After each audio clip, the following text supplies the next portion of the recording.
of us don't talk about. And when we don't talk about things, it gets shoved down and turns into a trigger or a pain. And so I'm really excited for us to all learn and grow from her experiences and the lessons she teaches us in this conversation. Hope you enjoy. Oh my God, hi. I know, hi. Hi, okay. It's just the whole podcast is just gonna be like this. Oh, I don't know. I love you. This is all about the love with Annie Parker, and this is fucking Taylor Gleave. Yes, some know me as Annie Parker 2.0. Yes, yeah. Or AT for Auntie Taylor. Yes. What are some of your nicknames? You must, oh who you are, have so many fun ones. You know, I wish I did. When I was younger, I had a lot, but my brothers would call me Nate Dog. They'd call me Oh, Nat. I see that. I don't know why they'd call me Nat. That doesn't, but Nate Dog. I don't know you if look it's like a Nate Dog. Yeah, they'd call me Nate Dog. They'd call me Nat. They'd call me Tater Bug when I was really little. Yeah, that's a little bug. And then growing up, people would call me Tay Tay. Yeah, I remember. Yeah, and then the nickname I really wanted to stick was TJ, but no one ever called me TJ because my middle name is Jean. Oh, duh.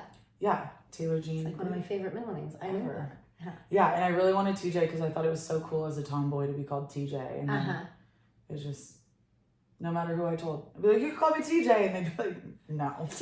Like, okay. Dude, embarrassingly enough, at Jacoby Creek, I thought people should call me Amster, babe. And Annie? Do we have an Annie in the class? I go by Amster, babe, please. Oh, I wrote it. I learned how to write forwards and backwards, so I would write A-N-S-T-E-R, and then I'd throw the chalk. Oh, God. Mr. Gilbert really loved me. That's where I was at. That teacher was not quite sure he wanted me in his classroom. Well, I joke now that as an adult, I'm like the personality hire for companies. Not that I'm not smart and intelligent and I can't do things, but I look and I'm like, I'm the type of person where it's like, meet me and you'll want to hire me. And I think that that's how we were in the classroom as kids. It's like we were the personality in the classroom that teachers loved and hated because we brought everyone together for probably the good and the bad of the class. Yeah, I totally agree. I love that. Some of the teachers, like, were still in love. Like, I was like the joy ball of their life. Oh, yeah. Other teachers, a little bit like, oh, golly. Well, I'm pretty sure golly, she's just gonna, because I would get all those shy kids to giggle. I remember Miss Mullally, for all you Jacoby Creekers out there.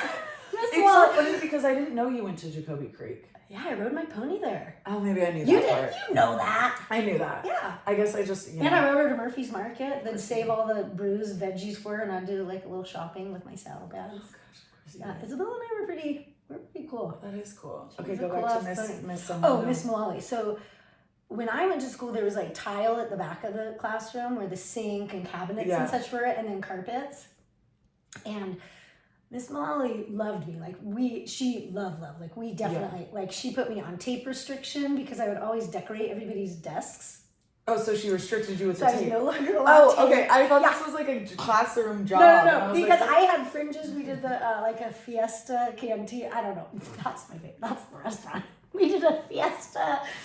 Yeah, like a party. A dance celebration, Mexican dancing. Yeah, I don't remember what it was for, but we made all those crepe paper flowers. Yeah. And so we had all the non-used pieces. So I would tape tons of them together and then tape them around the edge of the desk. And then during silent reading, I would open up my desk, which was plastered with pictures of horses, and I would take my horse book and put my head in the desk. So it was all pretty around me, and I'd have my own little... And honestly, she probably wouldn't let any other student do that, but with Annie I got Parker, away she's with probably so like, much. it shuts her up. She can't see anyone else. No one else can see her. Honestly, let's do your math homework. Be in your own world, Annie Parker. But I look at that. So I mean, true. I know for a fact, and Madame, whatever her name was in high school. No. Oh gosh. Was she gone? I thought Bagnol, Madame Bagnol. I think because we had to say it in French, but her husband's last name was something, Anyways, I know she only passed me because she didn't want to have me for another year. There's no way in hell I passed my second or third year of French because Madame Dalsant had a crush on my brother. All I had to do is just mention that beautiful brother of mine's name. She'd be like, and she'd, like her whole body would be like a, Oh, I threw it around all the time. I never stopped talking about Wyatt. My last name's Parker. Yeah. Did you know that? Yeah, What's the other student here with Yeah, just by happenstance, I look at Wyatt. Did you know that Wyatt? Wyatt, my brother. Yeah, and then I my moved family. to France, and I was like, oh dang, I really could have used should have this. used. I should have paid attention. I could have really benefited. Yeah. No cell phones, no nothing. I was like, God. the language really could have behooved Yeah, me. yeah. No, I there's no way she hated me in that class. I mean, I think she liked me, but for the sake of being a student, she was always just like, Taylor, please shut up. Please. Stop. And I would giggle and I would make jokes and I would, and then, oh my God, in history class, we had a man who, played football at Humboldt State University. And I knew all the Humboldt State people. Wait, your coach did? I mean, your teacher? He was a student teacher. Okay. And he would walk into class and just be like, Taylor, don't do anything today. Not today. Don't talk. Don't look at me. Oh, because you knew him from Maddie's dad. Well, yeah, I knew him from like being in the weight room, and oh my God, he was so hot. And I would just like flirt with him in class. Now knowing that it's super inappropriate for me to be like, flirting. Well, but you gotta listen to the 19, ones that I did with 20. Melinda. There's a lot of... Oh, flirtation. Okay, yeah. Yeah, there's a lot of rules that we should know I about look. that. Yeah, I look and I think I looked like this at 11. I mean, I looked, and then imagine how I looked in high school. Baller by the time you were a little one, right? Yeah, I was like a very people intense knew baller. you were going to be a badass baller. Yeah, like before middle school, right? Yeah. Was it just basketball? I mean, I was good at other sports you too. balled I was like basically a little baller for sure. Yeah. But I mean, it helped because my mom was a basketball coach, and then I had two older brothers. And at then my HSU? dad, so she was the grad assistant at HSU, and then she became the head women's coach at College of the Redwoods. Oh, yeah. So she was there for a long time. So and then my godmothers, I saw that. I know. My mom loves him too. She thinks he does a great job with the kids. Who can't? Yeah. I met him just a few seconds on the phone because Luke got to go to his be a part of his college thing, and I was like, what? Like so much. Podcast. Yeah. Well, no, I hadn't even started the podcast yet. Yeah, even better. Luke went last summer. I didn't. Yeah. My bookkeeper didn't tell me I was going to be a podcaster till December. There you go. Well, we talked about being podcasters before. Of course. Yeah. Of course. Right? For years we've kind of been talking. Yeah. Well, because this little hottie has a podcast too. I do. Yeah. Well, and I talked about my podcast for like 4 years before I even. Yeah. I think that we probably. Yeah. How long ago did you work for me? 4 years ago. 4 years ago. Honestly, more. I was in so fast. 3.5. It was honestly probably closer to 5. How old is Lydia like? No, because it was kindergarten and first grade. You transferred all the knowledge to Miss Natalie during COVID. Didn't you start Salaroo with the COVID? I started Remember Salaroo. PE It was in before. front of the... And she wouldn't want me to watch her in front of the screen, so I'd have to just go sit off to the side. Right? You'd be like, can you vacuum? I'm like, well, I can't get to the next room because Sally won't let me see her. I don't even know when it was. But yes, I was here whenever it was after I graduated and had my hip surgeries and all those things and then worked for you. But we met when I forgot earrings. Looking at your beautiful earrings. I know. I've gone back to the little basics. Yeah. Just for fun. I love them. I do too. Basic is amazing. Yeah. Well, you know. I know. Splash is a basic. Every word I say, I'm like, I can deny that tomorrow. Well, basic is actually, I don't really, but I just thought it was nice. For simple. Simple. Yeah. I went back the to the basic basics. is, I think maybe because basic bitch is something that people put after basic a lot, and we're not. Yeah. No. Yeah. Yeah. We'd have to come up with some like magical word to. Which I'll let you do because I know you're classic perfection. Yeah. Wonderful word wins. But no, we met when for everyone wondering how I became Annie 2.0, we met when I was a junior. Yeah.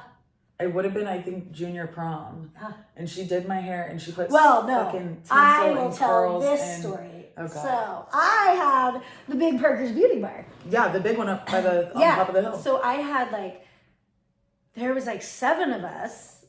Stylists and I had an assistant because I always brought my babies to work, so there was a lot of us, and I had a friend, Greta Hushley, and she was Taylor's friend in high school, and it was before prom, and I was like, I will open up the whole salon to you and your ladies, and you invite whatever friends you want. Some of the other girls loved her, wanted to be a part of it too. So we like shut down the salon for this pre-prom party. God, it was so good, yeah. And Greta and I, like Greta's family and I, we would have dinner. We were like board game professionals. And she looks at me and she's like, one of my favorite people is coming. And what I want you to know. No. Oh, you know the story. I don't know the pre. I'm so excited. Taylor Yeah. But okay. So she lets me know while I'm setting out the poo-poo platters and flirting with everybody. She's like, I just want you to know that one of my favorite people is coming, but I think she's going to be your new best friend. And I was oh my gosh, what's her name? And she's like, I'm not going to tell you. I think. You'll know. When she walks through the door, you'll know. Yeah. And she was like, I think you'll tell me. And then this hottie walks in and like heart. It was like, and then look, I get little chills even now. I was like, and I was already thinking, I bet it's. And then you opened your fucking mouth. And words came out, and I was like, and I immediately looked at Greta. I'm like, Greta! It's this loud ass one.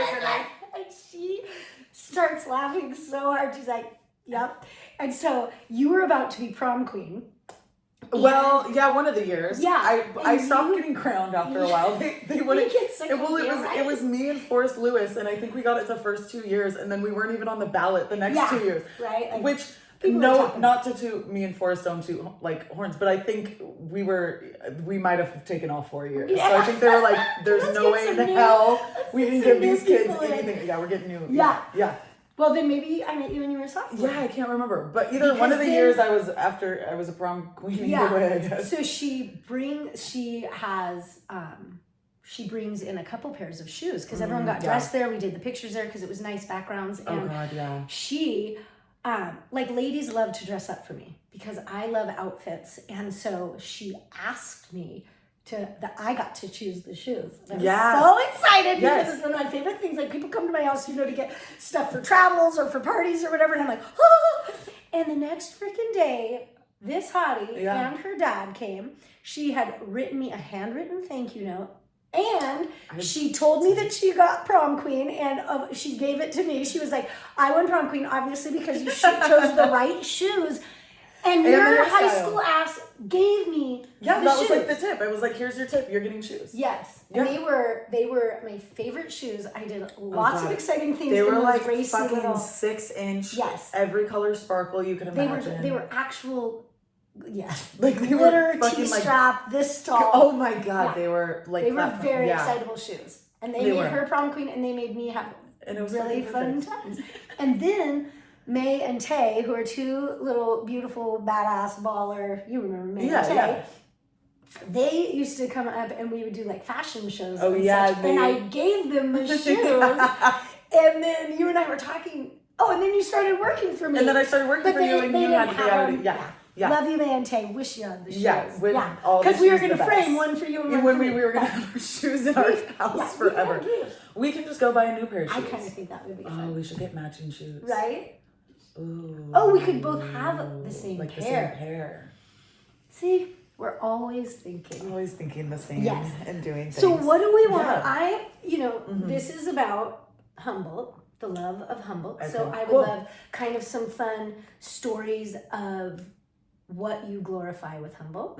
I would like, because there is so many, we do coaches and such. I'm Luke's mama, so there's lots of like sports stuff. I think dabbling with that, because she was like baller extraordinaire and then got really hurt. And that is such a life-changing essence, everything changing. So we run it, and then you're making some big moves. Yeah. So let's tell, because everybody out here, like, it's just so fun to see how people do it, what the choices are, what the goods, the bad, poopsicle, popsicle. Yeah, well, and even as start you move, anywhere. Yeah. Oh my gosh. Well, let's start with childhood, and then we can get into the moving, because we can all relate everything back to Humboldt County because it's such a big part of how I move and think and feel today, even not living here. Mm-hmm. So I was, like you said, I was a big baller growing up. I'm so thankful for the childhood that I had here. And I also think it made it really unique because, like you said, you know, Luke's a big baller. Mm-hmm. And it's really fun to be a big baller in a small community because you get this sense of validation in your craft, and you have the community behind you cheering you on.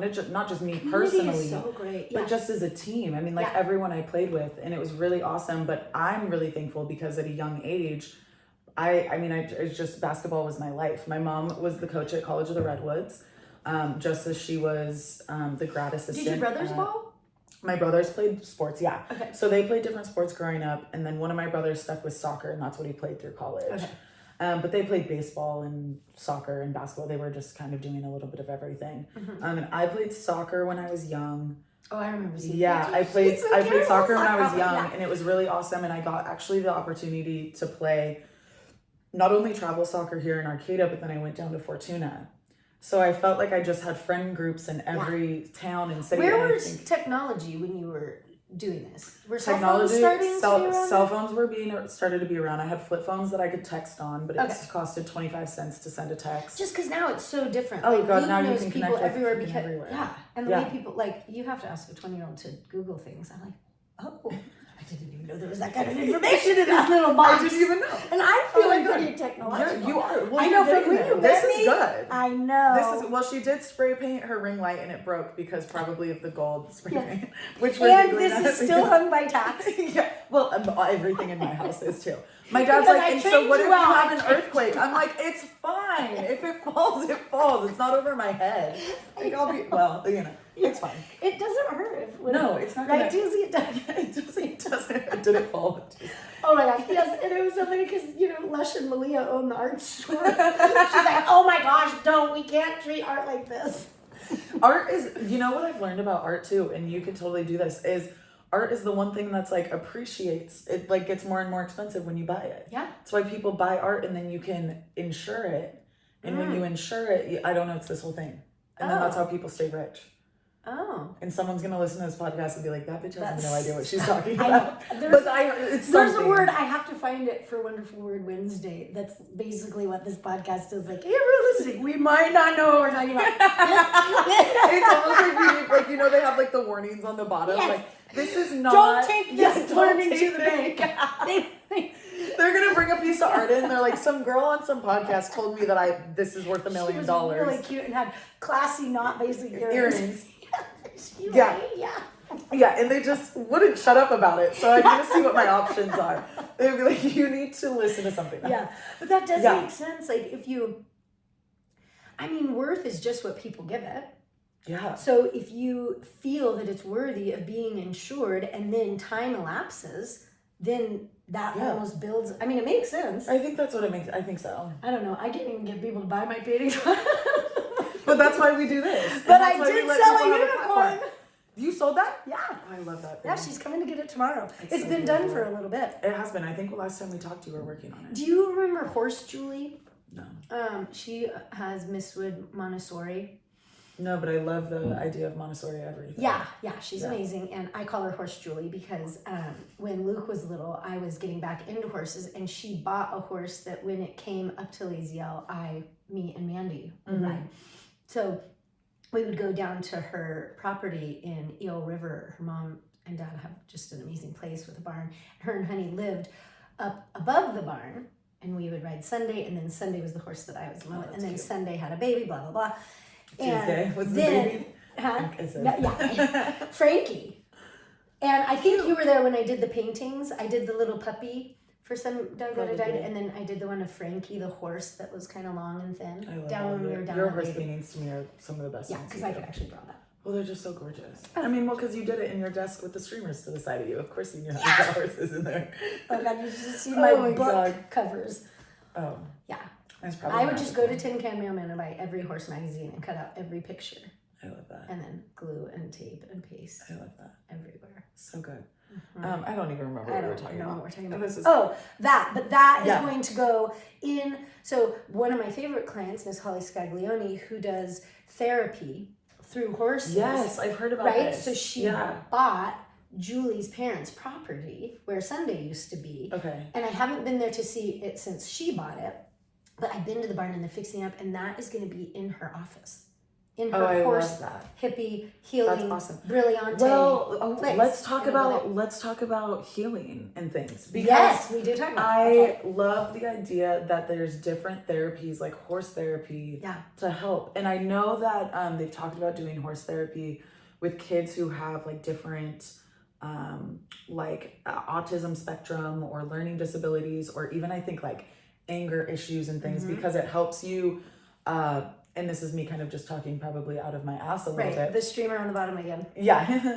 But I have a feeling it's because it grounds them to the scenario. You connect with an animal, a being, I'm gonna let something like... Look at little Bobo being. So come on, Bobos. So there's an amazing I feel like that's just so documentary incredible. called Horse Boy. Ooh. About a kid that was autistic, and his parents kind of dropped everything. They noticed that he felt better around horses. Oh. And they went to Mongolia, and there's a lot. And when they use it with like men that have been abused, there is something with the energy field of you are asking the horse to do something without touching them.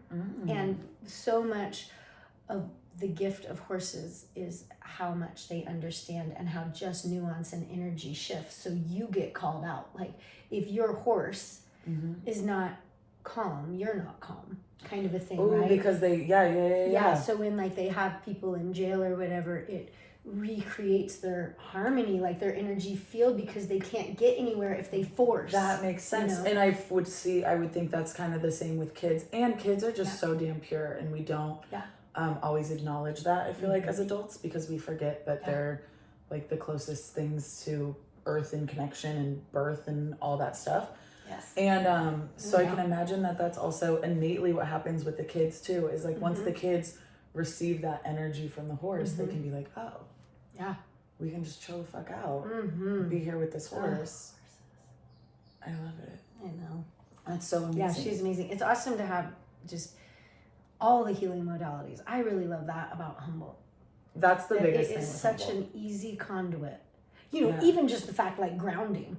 Yeah. And how easy it is. Well, because I just have 5 miles of grounding on the... Yeah. Oh my gosh. Right? But you wake up and you look outside and you're like, oh, there's something We were green talking with right leaves. after COVID, Luke he got to go to his first basketball tournament, right? Because we were supposed to go right before COVID. Oh, yeah. And then it was over, but we had been here forever. And on the drive down, when it starts to turn to 3 and 4 lanes, he was like, and we did so many awesome things during COVID, just drove around, jumped in rivers, and he had more time because it wasn't always practice or travel or being baller things, it was like family connected time. And he was like, I wonder how many advantages to my health I have just from being born in Humboldt. He's like, think like of all the air I breathe, of even if we're at like a slutty restaurant, there's still an essence of health, everything about it, like, or even just the 2 lanes of traffic, the emissions and things. And I loved Humboldt forever, but I was like,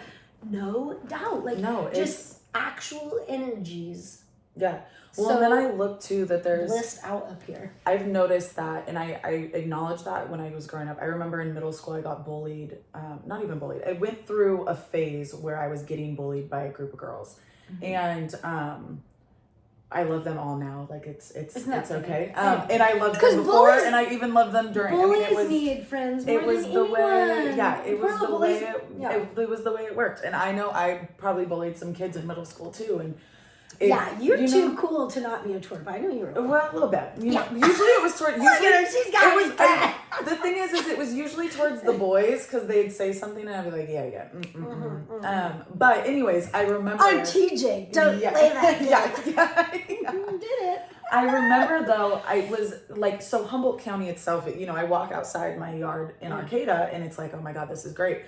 But then I have my cabin in Willow Creek in Trinity Village. You get it all. And I get it all. And it's so fucking awesome. But I remember growing up, even at 11, 12, 13, whatever it was, I would just be like, can we please go to the cabin? Because you go up there and there's even another level of grounding that you don't get in. Because like there's nothing in Arcata and McKinleyville and Eureka. I mean, there is. Obviously, there's great shit to Humboldt. But I'm saying in terms of like a city or a town, we have it so good here. It's small. There's 2-lane roads. We barely just got, you know, an In-N-Out burger and those things. It's all local, no traffic. Like it's amazing. And then you go to a place like Willow Creek and you're like, wow, now the weight is really lifted off my shoulders. And it also goes to show that no matter where you live, whether it's a big city, even though that comes with even more hecticness, even a place like Humboldt, it can still feel heavy when you're in your day-to-day, everyday routine. And even though you get to look at this beauty every day, but there's something about, you just drive into the bowl of Willow Creek and it's like the smell and it's like the hum of the air. I know, right? There's got to be a different vibration. It's like a different vibration and frequency. Like the Grand Canyon. When you stand at the Grand Canyon, it's like that air down there is doing different things. Yeah. Yes. Like all the other air is up here a little bit, you know. Well, and I look, and that was such a vital part to like me being here is the fact that I got the escape to a place like Willow Creek, or even just like the right little trail, you know, that leads you to a beach that no one else knows about. You're like, oh my God, this is just a whole sense of Humboldt. I've been thinking about how people in the cities teach their kids to drive. Oh God. Like Luke's driving, and just with the way he sees the field and the court, I'm like, yeah, you're gonna be a great driver. Your peripherals. I'm not worried, but to think of him like and putting your precious little cargo and being like in Houston, Texas. I didn't even want to drive my car. Yeah, in like in the city. It got totaled within the first 3 months of living there. Of course, I don't want to fucking drive in Houston, Texas. Right. Oh my God. Yeah. Like, think of putting your kid to help your kid drive, because they really only do it a couple times. Yeah. Where if I had a kid like me, I would have told myself, if I was my parent and lived in the city, like, Annie Parker, I don't think you're going to be driving until we'll drop you off, pick you up, okay? Yeah. Well, I didn't drive until, that's another thing I feel like with Humboldt is I didn't drive until I was, not 18, because it was senior year of high school and finally I went. But it's because everyone else had a car and they just picked me up. Yeah. Because it's not like you're going out of your way. I mean, unless you live in the edge of Trinidad and you need to go to I think a lot of kids just aren't getting their licenses now. Maybe. Also, I don't know. About the new kids up until just But up until just a couple years ago, it felt like people were excited to be getting them, and now there's a lot of parents like, oh no, they don't even care. They haven't even signed up for the school online yet. Yeah, that's how I was. I was like, give me a car, give me my get up and go. And you would have thought I was like that, but I just. You were like that. I was, but my kids would pick me up, and my friends would pick me up. And I'm pretty sure I had a car that I could have used. Like, I just was like, I'll get it when I get it. Like, Jamie's picking me up, or Maddie's gonna grab me, or Tate, we're going.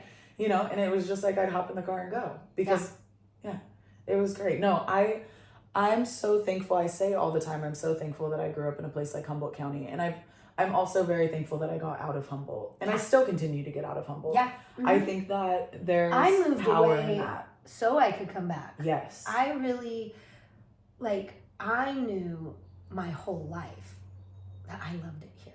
Yeah, I just knew that. I just adored it. Yeah. You know, but I didn't want to have only seen this, but I swear, everywhere I lived or traveled, I was like, yep, love it. Humble's better. That's time to go home. And now I've been back, I think 25 years, and I'm still wake up. Driving, even on the freaking safety corridor. Instead of being cranky that we have to drive 50, because I obviously speed way too much, even California knows. They wrote me a letter. Did they? They did. I was driving the Lukes back. Yeah, and I swear, from San Francisco to here, it goes 45, 55, 65, so much. And 65, 45, because remember the dude is my old Forerunner, and he, he really let me know if I was driving fast. Because you'd hit 65, and he was like, Mama, no. McConaughey's he doesn't even let me know I have the foot on the gas till I get to 100. Now, normally, because I do get pulled over. And then you... But they never... Well, they give me a ticket for much less than it was, and then I would pay you to take my driving school. Which I don't know if we legally We probably shouldn't say that. Another banner. Yeah. I don't know what she's talking about. I have never heard this. This is something. But this time, I didn't even know I was speeding by that much. I didn't realize that it had gone down. They just go up and down. Yeah, they go up and down. Well, he gave it to me for the full speed, so they won't even let me. Speed ever again? No. Well, basically... That's what the letter said. It was almost like people were like, we believe in you. Almost use your mind and you don't have to be dangerous. But you're not dangerous. You're just fun.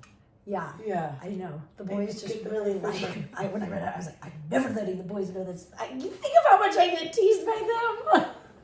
But little teenies, and then if I drive, really well, they'll be like, Mama, pass them. I'm like, you look good. I can't speed because, I can't tell you why I can't speed, I can go 8 miles over. Okay. That's kind of usually where I sit. The 8 to 9. Once you push 10, I I'm always afraid end I up get it. going to 77 because that's my year. Yeah. And then I'm like, oh my gosh, you can't be OCD. You're going to get a ticket. But 77, Like officer was still still in there. I'm learning how to set it. I mean, you should be impressed I'm not going to 80. I think I could get a little award for that. I think so. Yeah. Yeah. Thanks for paying enough money to not go 80 anymore. Yeah, I think, yeah. Well, I mean, I swear, have a few... driving 60 in McConaughey feels like you're driving backwards. It's like so slow. So slow. Yeah. That's how I feel in my car. It felt like I was driving fast. I just have a few too many moving violations, so I have to be I have to be careful that my insurance company won't drop me or spike it to about $700 a month. So I've learned to That's what I'm a little. I've learned, what I tell myself is, and I used to tell this to my nieces and nephews, patience is a virtue, especially to kids, because they're like, oh my God. Yeah. And I'm like, I should probably think that when I drive. I'm like, let me slow down a little. Yeah. Let me have fun. I did hear something about if somebody, is driving too slow just to relax and realize that it's your, holy team helping you out. So I'm good at that. Yeah, I learned too that. And I think what I've learned as I've gotten older is cars kill people. Yeah. And for me, it's not a hurry or an anger. No, it's just so you go and you don't realize. And my papa being a cop, I used to do the cop driving school with him. Yeah. For me, my first car was the Bug. And you just go and zoom. And, for me, it's not so much. Now, I do get cranky if people are driving, dips. I'm like, come on. Use your blinker. But I don't use my blinker always. But it's use your blinker. I don't have to use mine. Obviously. Come on.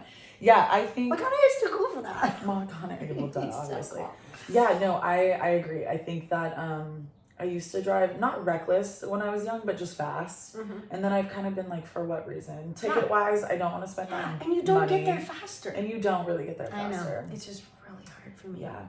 Yeah. But, I mean, I also think because you live in a place like Humboldt County, driving, people joke that I can sit in a car for 12 hours straight and maybe get a little antsy towards the end. And I'm like, well, when you live somewhere that flying in and out of isn't always the best option, right? You get in your car and you go. Mm-hmm. I would live in LA and drive here. I would live in Seattle, drive here. Those are 12-hour drives. Yeah. People are like, why don't you fly? It's so much easier because I might sit in an airport all dang day and not get on a plane is why I'm driving. I'd be delayed in San Francisco for 6 hours and I'm like, I could have rented a car and been home by now. I know. And they're like, well, we're actually going to cancel the flight altogether. And I'm like, oh my God. Yeah. So I get in and out. I just dropped Luke off at Medford and it reminded me, remember when Matt and I were so excited we got to go see Tosh Sultana? But it was only a 3.5 day trip. So we were supposed to fly from here. I thought you took care of Sally when we did it. Probably. So we're all excited, look at us, we've been making out since high school, we're finally going on a trip, just us, blah, blah, blah. And we get on the plane and something's wrong. So we have to get off. And so then they're like, well, you can go up to Crescent City. So we get in the Dude, we drive up to Crescent City. We get to Crescent City. I don't think we got on the plane, but we waited there. We were ready to get on, and then something happened with that plane. And at this point, we were already ready to be in the hotel, making out, getting ready for the concert. This was our day. Well, you can keep driving to Medford, so we kept driving. We put on another podcast, and then you just end up there. It was amazing. It's so nice. I want to try and go out of there from Medford more because you should. It's shorter than it's such a beautiful drive, but that's an awesome little airport. And not that we don't love Arcata Eureka Airport, but sometimes you just gotta move and groove around the county and other counties and sometimes other states to figure out what's the easiest way to get in. And sometimes driving is. So tell us about tell us the trajectory after high school. Oh gosh, after high school. Yes. Well, so. Because you're basketball. Yeah, so my basketball You're a basketball in high school, MVP of all the things. Yeah, so my high school career was really awesome. I was freshman on varsity for volleyball, basketball. I don't know if I played any other sports in high school. Probably just like, cheering everyone else on. Volleyball. And I know. Sally might play volleyball. I would love that. She'd be great. I know. She's but gonna be such a. she's gonna be such. Luke's always said, dude, she's a way better athlete than me. I think she's just gotta step into it. Yeah. Yeah. She's coming in. But yeah, so I played freshman year. I don't know. I maybe got like second team, so I kind of got acknowledged.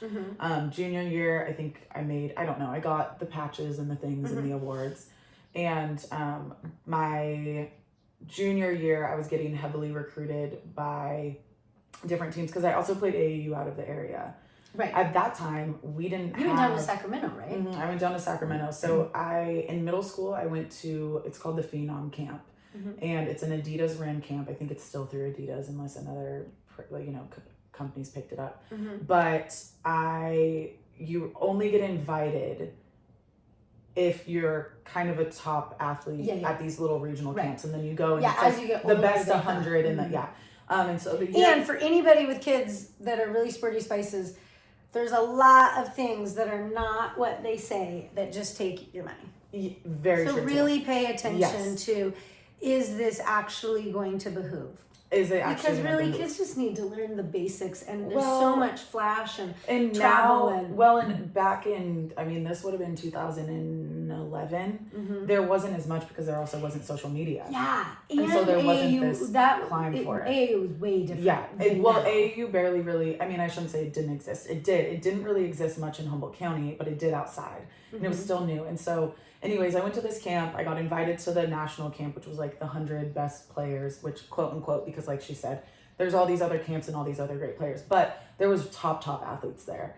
And a lot of the girls that went to that camp, one of them was Kelsey Plum. We played against her, and she's now in the WNBA.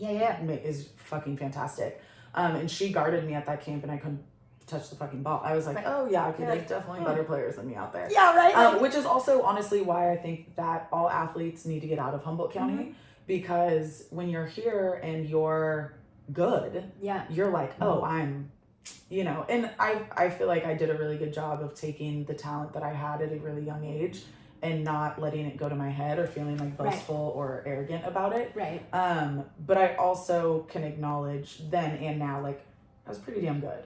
And so it was really nice to, anyways, I got there, met some girls, and then ended up playing for an AAU team in Sacramento. That's some of the girls that I went to at that camp.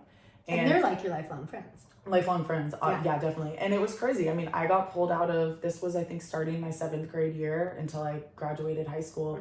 I got pulled out of... with the same team? Oh, I thought you had a younger one and then an older one. No, so out of the area, it technically had 2 different names, but so we switched, but it was pretty much same coaches. And then the group of girls obviously kind of cycled through, but I played with some really great girls, some girls that went to some really awesome like Division I programs and did really well.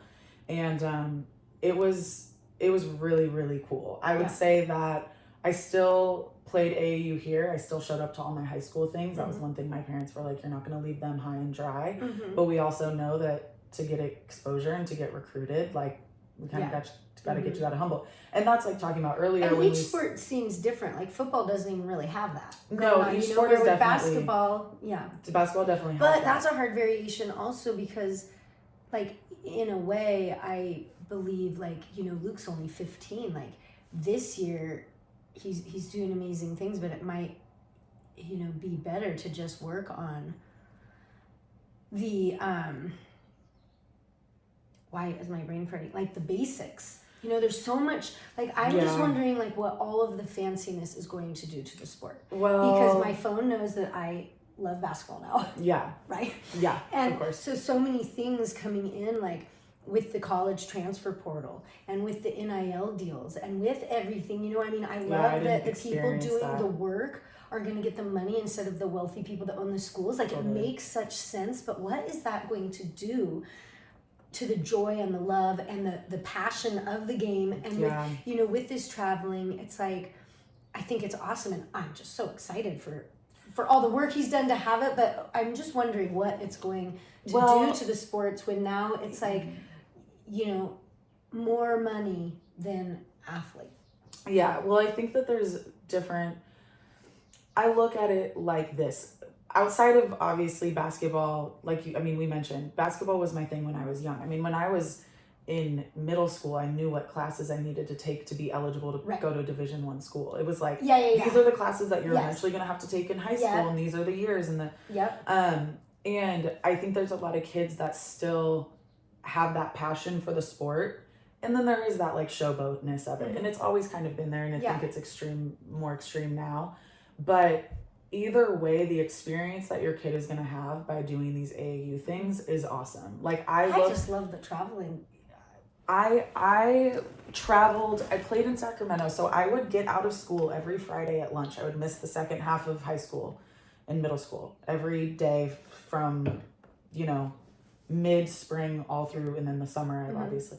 And I stayed with friends. I would eventually drive down there on my own when I finally got my license way too late. And the experiences I had with those girls are like that I will never forget. And I love, I miss playing the game every single day. And the games were fun. The competitiveness was fun, and all of that I learned.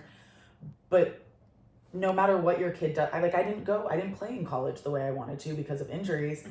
But if my parents would have never, and I'm so grateful, but if they didn't spend a shit ton of money on AAU, that's an entire, I don't know what my childhood would have looked like. That's an entire set of memories and experiences that shaped so much of who I am.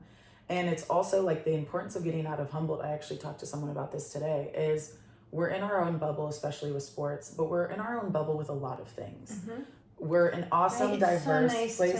We're an awesome, diverse place, but we also lack a shit ton of diversity. And there's so many things that kids need to see. Like I walked in the gym and I was one of the only white girls on the team. Yeah, right. And then you see like different walks of life and different ethnicities and different cultures and different everything. Yeah. And so it not only changes the way you look at the sport you're playing, because you're like, holy shit, there's people that run faster, jump higher, play tougher, have a better ball handling skill set, shoot the ball better than I do. Makes you're like, you stay working instead of being like, I'm the cream of this crop. Yeah, and then you realize I'm kind of middle of the road down here, and if I can really, but also it opens you up to everything else outside of the sport, and that's like the beauty of what sports are, is they help you grow and evolve in who you are as a person. Yeah. And when you're a kid, you don't really notice that. And then as you kind of get into your 20s, you're like, holy shit. Yeah. I wouldn't be who I am if it wasn't for the sports that I've played and the people that I've met and the coaches that I've had, good and bad, and the adversity I've had to push through and all of that. And so, I think that if you are the caliber of skill set, definitely that Luke is at too, and a lot of his friends, get out of Humboldt County.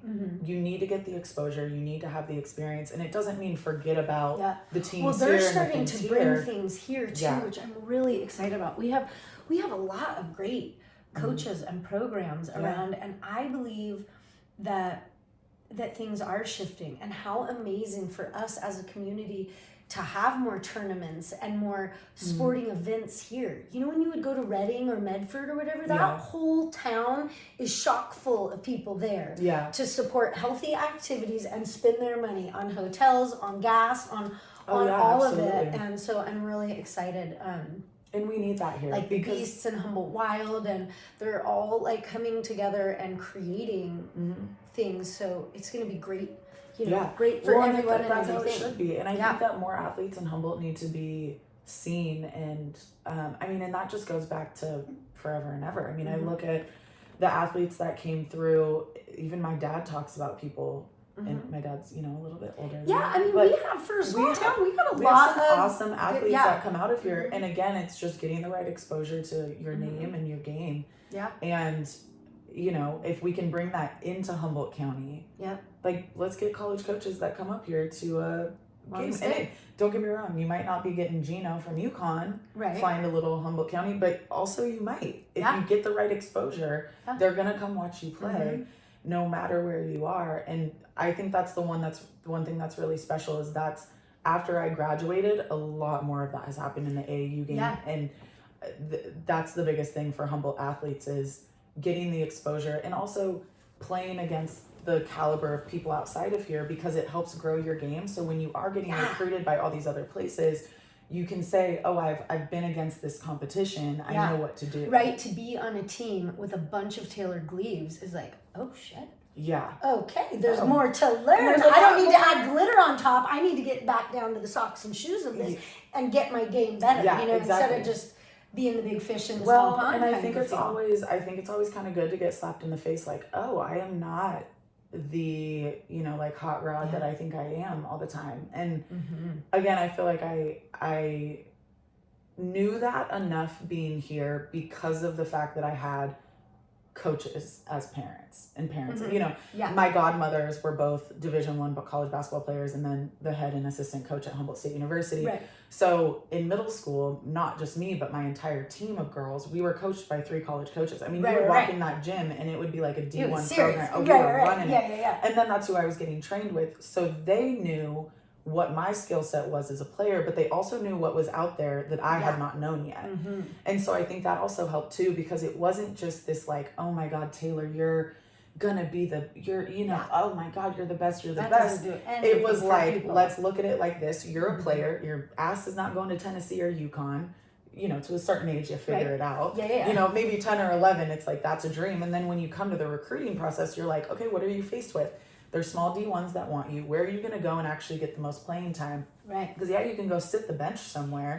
But what are you... To get the name clout. For what reason? Not the life clout. And I knew, like, you know, okay, I could go here and have a good career, but I also want to go somewhere and be an all-star. Like, I want my name to go in the record books. Like, I want to be a Hall of Famer wherever I go. And not just for selfish reasons. I want it to be my team. I want it to be me. I want it to be other people around me. Like, I'm not going to go somewhere that I'm sitting on the bench just to say. And I think what happens too is when you're from a small town, and I've thought about this a lot, when you're from a small town and you are, you know, like, I was in the paper every week. Right. And like, not just like a little blurb or, you know, so-and-so had this many points and Taylor Gleave had this, like, it was a fat picture of my face. And, you know, and just as it was for a lot of other athletes here in Humboldt, but there would be times I'd get a call from, you know, my best friend's dad was the coach at Humboldt State. And he'd be like, why is your photo bigger than ours? And we won a game to go to the blah, blah, blah. And I'm like, sorry, I think we just called into maybe we called in sooner at a time standard than you did. But it's like, when you kind of have that broadcastedness, you then kind of feel not a sense of pressure, but wherever you go, you're like, I still want to be able to do what I've done here wherever I go next. And I knew I wasn't going to do that at some of these big Division I schools.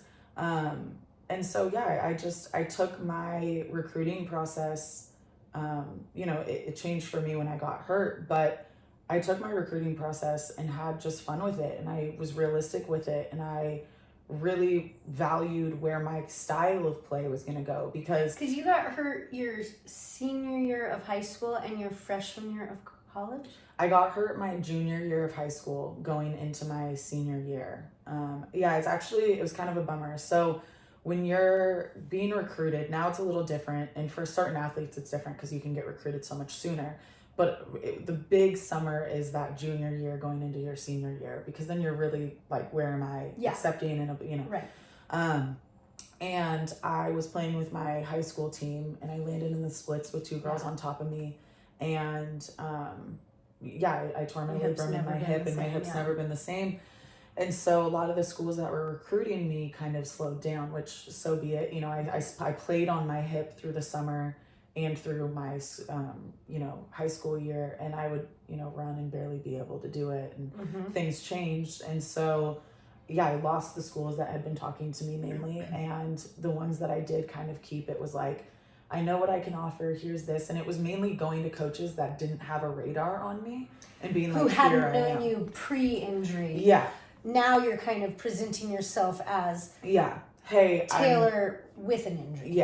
And I hadn't been recruited by Humboldt State, which was fine. I don't think I would have wanted to stay home. But I know that there was more eyes on me when I was younger, and then I think as I got through high school that changed.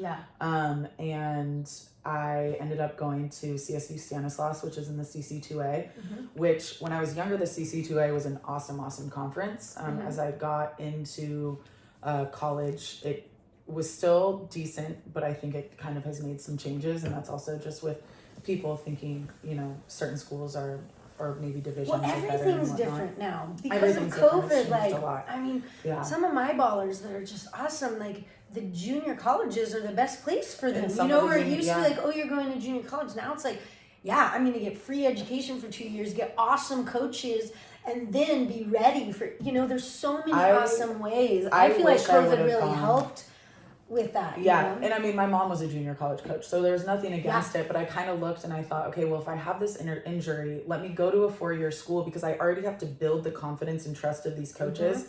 I have to get through my surgery and heal, and then I have 4 years in a program that I know and they know me.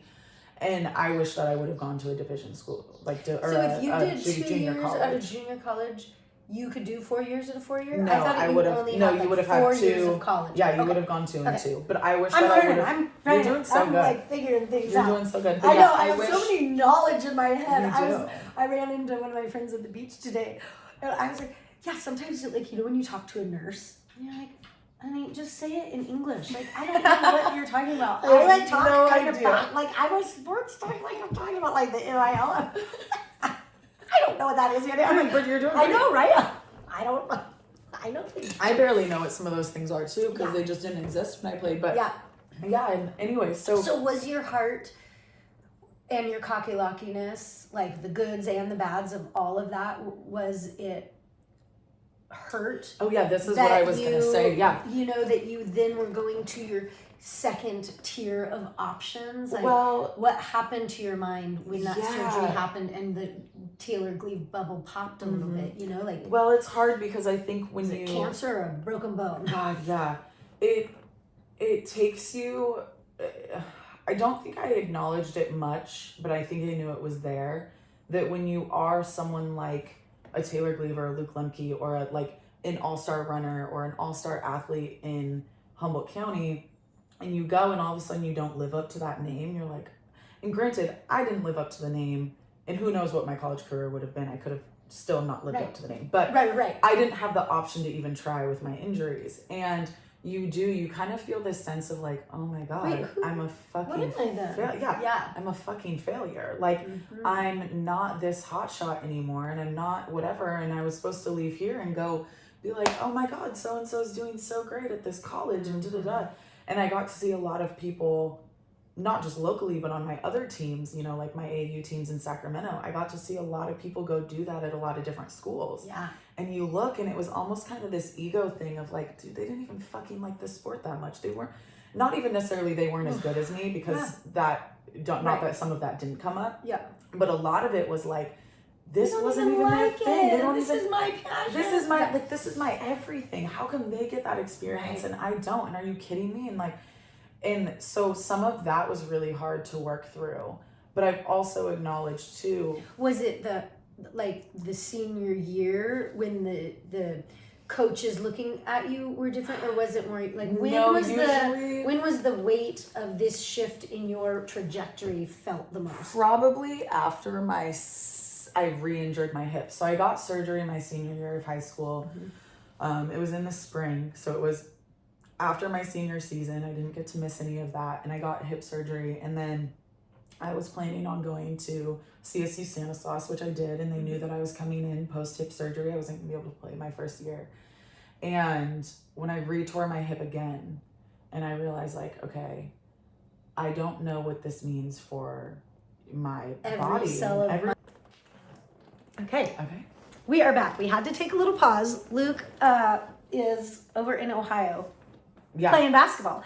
We watched game 1. We watched part game of game one. 1, the Technological issues. Yeah, we had some technological issues. Oh, we got there. Yeah, but now we're doing that, and we are back. And we are going to so seamlessly go right back into our conversation, which we were basically to second surgery going into your college. Yeah, and kind of when just like feeling like a failure hit me. Yes. I think it was definitely after I retore my hip my second time. I was at my D2, Division 2 school, Stanislaus. Which is, it's still even great. if you weren't hurt, even just playing in college in general, I didn't know that until more recently. I thought if you liked playing sports, you could just, I knew you had to work really hard to be like a paid player. But I didn't know until really recently that only like 7% of high school students play in college. I was like, what? Yeah, and any division is really, really great. So but from what your heart had been beating for and working for, a D2 was a step down from all that you were doing. Yeah. So it's not a bad thing at all. Yeah. And you could simmer, but it was just that cherry on top was kind of. Well, exactly. Yeah. And I was getting recruited by some of my dream schools. You know, like I really wanted to go to Oregon State. I really liked Gonzaga. They were, Oregon State, I think it's Pac-10 now or whatever. It's changed to, but back then it was Pac-12. Great school. Gonzaga was a really good school in their conference, and they a few years earlier had done really well in the tournament, and my game was similar to the point guard that they had. So I knew Gonzaga would like me because I played like who's actually now in the WNBA. Her name's Courtney Vandersloot. And so good job, Courtney. Yeah. So but I mean, these are the things that, again, having a mom as a coach and an aunt or a godmother as a point guard, and it was like, this is your game, this is where you would fit, these are the schools that would fit for you. Right. And anyways, so after I retore my hip at Stanislaus, it kind of was this like, I don't know what my career is going to look like anymore. I don't know what my hip is going to look like. I don't know where I'm going to go or what I'm going to do. And then I found myself down in LA at a junior college, and I actually wasn't going to play basketball. Yeah. Don't love LA. But I went to school actually down there, and I wasn't going to play basketball. I was like, I'm just going to be a regular student. I'm going to focus on my studies. And now this is your junior year of college? So this would have been after my freshman year of college. Actually, it wouldn't have even been, it was my freshman year after my semester. Middle of my freshman year of college. And I was like, I'm just not going to play. Like, I can't, how can I have 2 hip surgeries? I'm not even going to get better. And so I went down there, and I was on campus for a single day, and I was like, no. Like, I'm not a regular student. So I walked into the coach's office, and I said, look, my body's messed up. This is my track record. This is who my mom is. I don't know if you know her through the college system. And she ended up kind of knowing who my godmothers were. And, it's the basketball world. It's small. And I was like, listen, I can play basketball.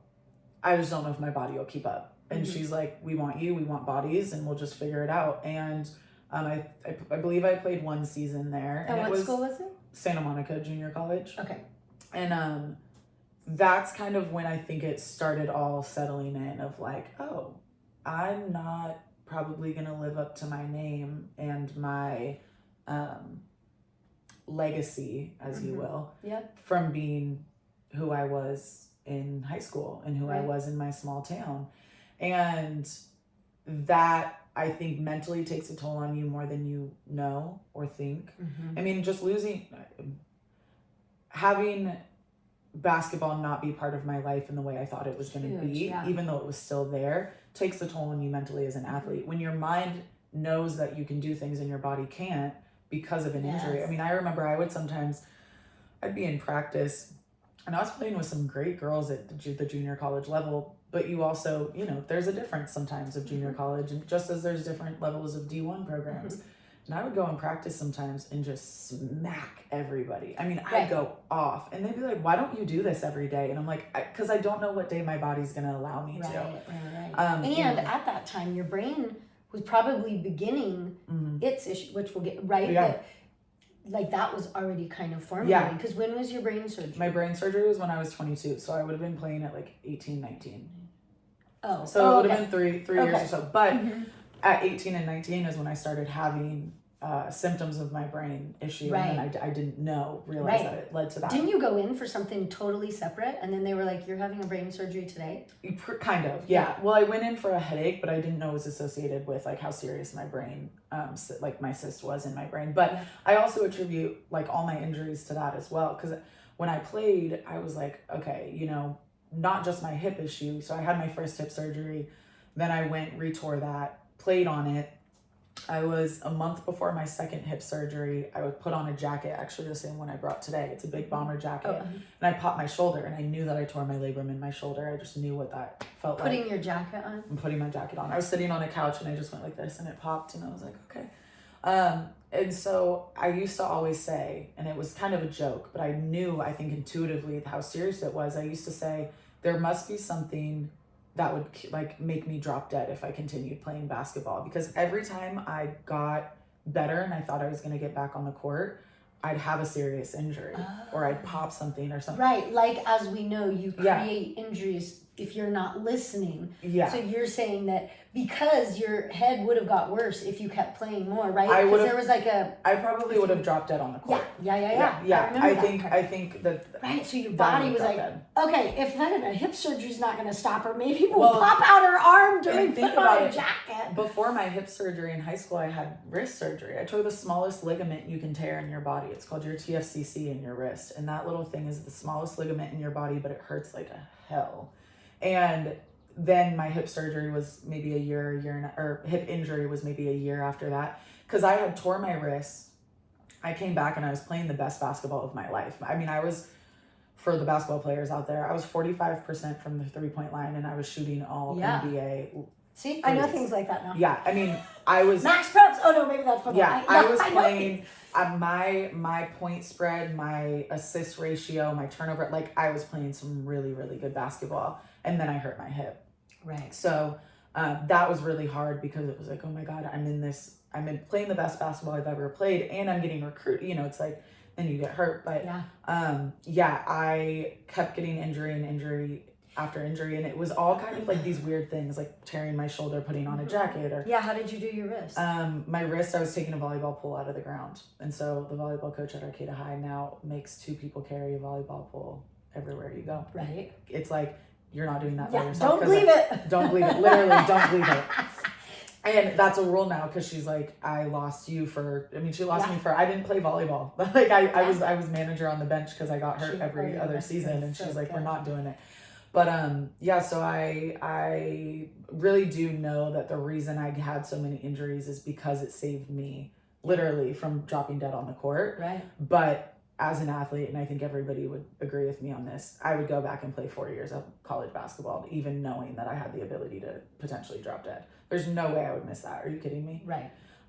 But for not knowing, and it's like I understand that my life. Your holy team knows you got something better than 4 years of D1 basketball. For sure. Yeah, which is amazing, because really, like, you only come to this planet with the molecular structure for exactly what you're supposed to be here for. Yeah. And all of your, like I tell Luke all the time, like, no matter what happens, everything you are doing is for where you're to be. Yeah. And if something, gets in the way of that dream, it's not in the way of the dream. It is guiding you to the next. I learned all the things basketball that you did have helped you be one of the best employees, one of the best friends, one of the best you become something from having a dream, even if the dream shifts. You learn too, and what I've learned throughout the years coming back to Humboldt, and I meet, same thing, kind of that, like we talked about earlier, just when you are kind of who you are in Humboldt as an all-star athlete, you have people looking up to you. Mm-hmm. And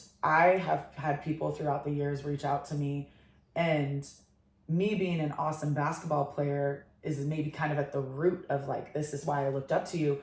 But then they list off 13 other reasons why they admired me and appreciated me. Yes. And you realize that your legacy in a place like this isn't always just associated with the athlete that or you anywhere. were. Anywhere. It's who you are. It's the who things you are as you a do person. are what gets the mirrors put on you. Yeah. You know what I mean? But it really is never that. Yeah. Maybe with like Hollywood stars or something fake like that. But even within that, you're just falling in love with the story of what you think that they are. Yeah. Yeah. And so it kind of has brought, I mean, again, it's still hard. I cry thinking about how I didn't get basketball. And sometimes I cry thinking about how people probably walk around and I'm like, that story of, she's a really good athlete, but I don't think she ever made it in college. And you're like, oh my God. But again, that's a voice I'm making up in my own head. I don't know if that's what people talk about. But then I look at people who are like, I just thought you were the coolest and you were always so kind to me and you included me in things. And I looked up to you as an athlete and a basketball player. And you're like, oh, now who I am as a person and what I use my voice for can absolutely involve athletics and basketball. Yeah. But so much more you of were it. Thinking maybe you would kind of interject back in once you know, Yeah, the and bruising. I think I will. I think I'll bring basketball back into what I do a little bit more, or work with athletes more. But I stepped away from the athlete world for, in the basketball world a lot. And I think it was probably the best thing for my mental health. Yeah. Because I don't. Yeah, but it's true. I mean, I think if I would have sticked around basketball, even if I wasn't playing, I mean, it's still hard for me to watch women's basketball now. Yeah. I can watch men's because I'm not as emotionally involved with it. But oh God, if I watch a women's game, even I'm like, with this that, is hard. I think it's just, you're human, and to watch somebody like, I am so excited for people being awesome. Yeah. But if I'm really down and I see somebody's awesome, it can feel like, are you rubbing it in? And I know that it's my own insecurities or bruised, self doing it. But I was excited for you that you kind of stepped away just to like soothe yourself a bit. Yeah. Did you go to counseling? Like so once the first surgery came or anything? No. No, I didn't go. Think that. Yeah, I think. There's a lot of athletes you talk to, and they're like, I had a successful college career, and it's still hard for me every day to not play. Because it's true. I mean, and so much of your identity is in that, and and it is your rhythm. We all need a rhythm, and if your rhythm, like I change my rhythms every couple years. I mean, obviously, look, this year I'm a hairstylist, this year I'm a designer, but like for you little baller badasses, it's like morning, noon, and night. And it's the consistent through the years. It's the consistent, and it's what keeps you making your choices. It helps you make your choices, decisions, your food, your thoughts, your activities, it is your existence. So to have it taken away, it's like... Yeah, and taken away in a way that you have no control over is hard. Because I think when you go through a 4-year career, even though it's hard to step away from it, you also prep for, this is going to be the end of my time on the court. And oh my gosh, even like here at the high schools, the senior boys, I'm like that feeling, because they love it a lot, but a lot of them love it, but they're not wanting they're not going to go in college. Like you wanting to go to school for it, right? Yeah. But I'm like, oh my gosh, like that is so, like that's more intense than like graduation. Yeah. Like this is your last time with this crew and with it. Yeah. And there's so much and to it's basketball. a drug to be a part of. Totally. Like, I mean, I'm high as a kite after those games. Yeah, and you're just watching it. Like, imagine playing. You're like, exactly. I know, right? With it actually pumping through the sounds, the feel. Well, and I tell people all the time, like, there's so many things that I miss about basketball, and it's like scoring the 3-pointer, like winning to get, whatever. But so much of what I miss is like the handshakes we would do in line during warm-ups. I love all the team it's like bonding. All the shit that we would do because that's part of the game. Yeah. I'm like, oh my God, I would go back and just do a warm-up with my like high school team again. Oh my God, I would love that. Right. And so it's just it's hard when you lose so much of not even just the competitiveness of the sport. You lose everything about it, and you're like, wow, it really sucks to not feel those feelings again. And for me, I struggled because I didn't kind of have a segue into something else. Like when you said, when you have a college career. Me? Yeah. I segued into 2.0, which is fucking awesome. And honestly, I will say, like so much of, I think when I came and I worked for you, and I still feel very lost in my late 20s, but I came and I worked for you, and I kind of realized like, there's so many things that I enjoy, and I mean, we're so alike too, but I saw you as a business owner, as someone who wanted to take a place and interior design it with your like fucking miraculous eye and ability, like with your style, and I'm just like, oh my God, I have other interests in my life that I can actually go after. Yeah. And I remember you being like, like, she likes interior design. Your outfits and stuff, right? I remember. I was like, oh my God, I want to style. I'm gonna go decorate my room. I was like, exactly. But when you're not exposed to that, I mean, I had interests outside of basketball as a kid. But what I wish, and what I maybe will use my voice for eventually too, and I know there's so many other people who are ex-athletes who went through what I went through, who preach the same, is just find something else you like as a kid. Yeah. Because so much of what I liked to do as a kid, like I used to sketch clothes all the time. I thought like being a designer when I was young was so cool. And then you kind of were like, well, I don't know if I could ever really do that. Yeah. And then especially when you aren't in this natural progression of, okay, like my career is going to be over, so I'll move into something else. You're stuck with like the hurt, the pause, the what the hell is going on and what do I do next? And I'm also I'm definitely dealing with some sort of depression that I'm not playing basketball anymore. And then I'm not living up to my name, and I'm not who I am, and I'm not all these things. And then you just get paralyzed and you don't find anything that gives you the dopamine and the same experience as your sport. I think is a big one with something like that, because you can find so many, I mean, you have been fed by so many awesome talents of yours since then, but it's like, you know, I was pretty good at some sports. Yes. So different. Nobody's cheering my freaking name. They're like, oh, there she goes. I saw her for a second. Did you see her running? Did you see her bright red face in her misery? Yay! You know? Go in, you're doing great. Yeah. You know, like, it's very different. Like, how many people saw me do dressage? Maybe 12. Yeah. And so the difference of signs with your name and music, you know, there's no way that there can't be a crash. Well, and I also think crashing is good.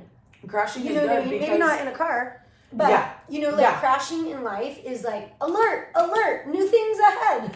Yeah, well, and I look like I kind of crashed and didn't really figure it out, and then you kind of think you have it figured out, and then I believe that you crashed, but your confidence and self-love didn't know it for a little bit for a really after long you time. Crashed, and you were kind of tumbling around, just still knowing that you were awesome, and had so much worth and such. But it took you a little bit of time to be like, I'm hurting still. I don't get to play basketball. Like, wait, alert the presses. Like, I had that in one of my hardest times of life. It took me like a year and a half to realize, wait, I am still pretending everything's okay. Yeah. Everything's different. It's like, wake up, open your eyes, don't keep trying to do the same things. Nothing's the same. Shift. Yeah. You know? And that's, I think, and I feel like that's just like healing for anyone, right? You go through and all of a sudden at 28, you're pissed off about what happened to you at 12. And people are like, well, why are you mad about it now? And it's like,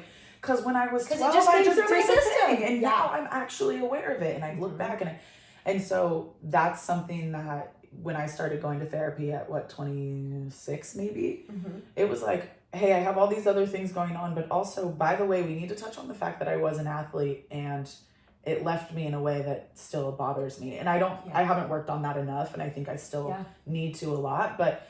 Right. That's the healing journey in life. And like now at 28, I feel like I'm crashing all over again. I think what happened is I crashed, I leveled out, and now I'm really getting to the point where I'm like, okay, this crash actually, you've rolled the cars a few times, but now we're falling off the cliff. Like the crash is still happening. Right. And it's honestly. But in between the crash. There's still great things. And I'm also acknowledged that if I would have played 4 years of basketball, there's a whole chunk of people in my life I wouldn't have met. There's just 4 or 5, there's 8 years of my life that I would have never experienced. And that's also really awesome too, that I got to do everything I did. And I wouldn't have been able to just drop everything and go to Hawaii with, my girlfriends here, drop this and go get, on a flight to go be with a friend doing this, that, and the other, because I would have had 6 a.m. weights and 8 a.m. practice and then 9:30 class. And, I wouldn't have been able to just leave my life for 4 days and go do whatever the hell I wanted. And that also I attribute to the fact that like, I'm such a free spirit and I love time freedom and location freedom and I love to go. And I don't know if I probably would have learned to love that, but it would have been after. You're very regulated to your thing. And I also know a lot of people that went to college and fell out of love with their sport. And so you sit here and you're like, again, I would still choose to have the ability to, I would have taken the chance to drop dead and play 4 years, but I'm also so thankful that I'm alive and I'm here. And I experienced all that I did in my early 20s and my. Have you heard of radical acceptance? I've heard of a few people who have told me about it. It's a book, right? I don't know. It's a post-it for me. Me and my freaking No, we've talked about this. You're the one that told me. I'm like, I've heard about this before. It's obviously you. Probably. Yeah. We have lots of We have, we have a lots lot of times we realize that we're the ones that filled each other in on everything. It's like, oh wait, I've heard about this. Oh wait, no, we've talked about yeah, this. you gave me that book. Look. And it sits in the sun because this little studio. No, but we have talked Radical about this. Obsessance. If it should be different, it would be different. There you go. And there you go. it's changed my life because I really enjoy being a martyr and victim. And don't we all? I didn't know it. I just recently got the memo and I'm not very excited about it. Yeah. I'm like, dang it. I didn't know that. Yeah. But really acknowledging like this life is an inside job. Mm-hmm. And I have created things around me to show me that I was more the martyr and victim when no, like this is my thing. And so having that Post-it, right in my secretary area. Yeah. And well, I love it's like we don't know right now. Yeah. I fucking know in every cell of my body you're not rolling off the cliff. Yeah. I sure do know that getting to the edge of the cliff is where glory comes from. Mm-hmm. And like when you just accept it, it makes so much more sense. And why, like, I believe in my growing up, everybody just keeps getting smarter. It was like you couldn't just let things drop. You had to look at the reality or the bad. Where now it's like radical acceptance, like, well, then apparently this is. You know, and it's not having intention or moving forward. Like, obviously, we are very forward moving people. We would probably die very quickly if we weren't going forward. But to just accept it, like,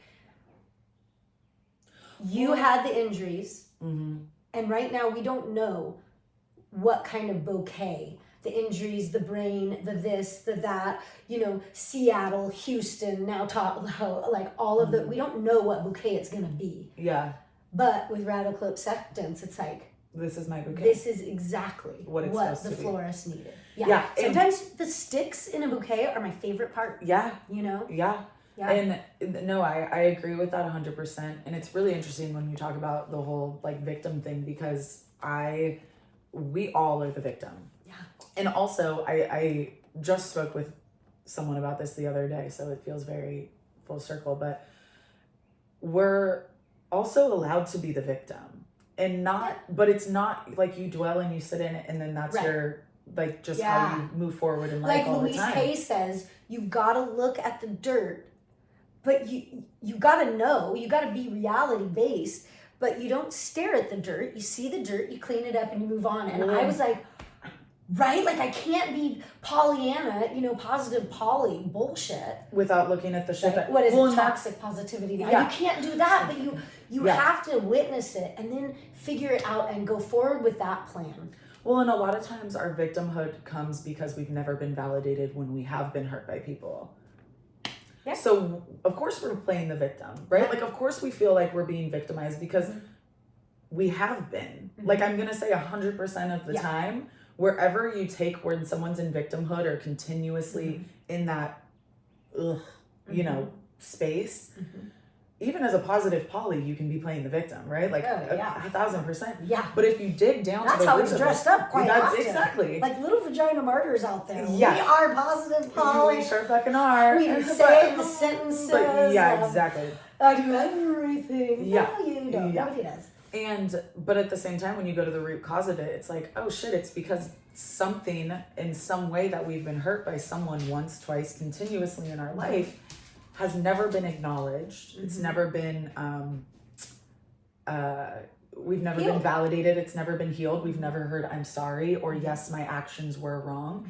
And so we're sitting here and we constantly beg for that validation, or we want people to see. And then it bleeds from, okay, well, this is the relationship I have with my dad, and I just want him to see and see and see, to then the relationship I have with a boyfriend or a girlfriend, or the relationship I have with a friend. Repeat it and repeat in every part of your life until you change it, you see it, you heal it, and you make it different the next time. And so I tell people all the time, I go, yeah, you have been hurt, and that person did hurt you, and you have every right to feel the way you feel. Yeah. But you've done what for the last X amount of years of your life, and are you going to continue to have this mindset? Are we still going to talk about this? Are we still going to talk about this? Yeah. And so that's the thing. Drop it like it's hot. Yeah, drop it like it's hot, and just keep it pushing. But at the same time, too, some things you can't just drop like it's hot. Sometimes you gotta like bring it up and work through it, and if it's not gonna, you have to find ways around it that are gonna make you grow as a person, and also not it's okay to acknowledge that you're playing the victim. Yeah. And I think that sometimes, like, I know for me in my life, I was told I was a victim a lot. And I had to learn that what someone was labeling me as the victim was so wrong, but I could acknowledge where I was playing the victim in other aspects of my life. Yeah, right. And I was because like, they okay. probably called you out for being a victim on what they were, because we're all just mirroring each other's bullshit to each other. Yeah. And then I realized, like, that's when I learned the most about victimhood and how I was feeling. And then also same thing with like the victimhood in my basketball and the this and that. It's just like, you have to, it's like, no, I can face it and acknowledge, like, I'm allowed to be a victim and I'm allowed to be validated in that, but I'm not going to just then let that be the rest of my life, that I hold on to this one thing and I just keep it pushing. And then I'm probably going to get triggered by it again, and I'm probably going to have, but now I can assess, I don't need to be the victim. I don't need to be doing this. I don't need to feel this way. Yeah. I can face it with a more, I don't even know what the opposite of victim would be, but like in a more an adult ego, an adult mindset, and move forward. What are you, like, so you've now fully grasped that the lack of that sports dream being offered, able to be grasped, has been more poignant in your life than you had accepted. Now you're 28. It's been about 9 years since it began to unravel in ways that you hadn't been sewing it, right? Yeah. And so now, what are you, like, what is your radical acceptance of now, and what's your next trajectory? Like, what is the next D1 amazingness? Because I think, not D1, like, whatever, but what is I love it because I love goal, basketball Yes, it is. Right. It's I know, like, my papa, my D1. everything he did was about horses. Well, I'm just collecting your tribe, But at the same time, my whole body would be like, right? Because I probably should be collecting. Well, my therapist, our therapist, I don't know if what the Hannah of Quincy. Thank you. High five. She told me, and she was just like, we talked about it in terms of a relationship, but she's like, whoever you date is going to feel like basketball. And then I've learned that that's everything in my life. Oh, for sure. Is going to feel like basketball. I drive like a horse rider. All the things. Everything is going to feel like riding a horse. And it's because that is my safe place. That is my peace. That is what I know I'm skilled at. Like, you could give me any basketball game in the world and I'll break it down for you. And Hannah's a little baller too. And so she understood what I was going through. Yes. And it made me realize, like, whatever I love to do in life, it's got to feel like basketball. Yeah. So that's like, I love styling. I love my fashion. I mean, half the time I'm in sweatpants and a sweatshirt because I'm always a baller. Yeah, well. But. Right? Oh, that's good. I didn't put that together. I know, because I still look like a basketballer all the totally time. Do. But I love my styling. I love interior designing. I love life coaching. I know this little honey gets flown around to design. I do, and it's like so she's awesome. Can you imagine this hottie getting off a plane and being like, "You're gonna coordinate my motherfucking house"? Like, I know, and your closet and your life. I know. Can I just follow you around while you do it? Yeah. Well, but again, I was so inspired by you when I worked for you to be like, this can even exist for me. Yeah. That you can like dabble. This is like, I don't even know what I am.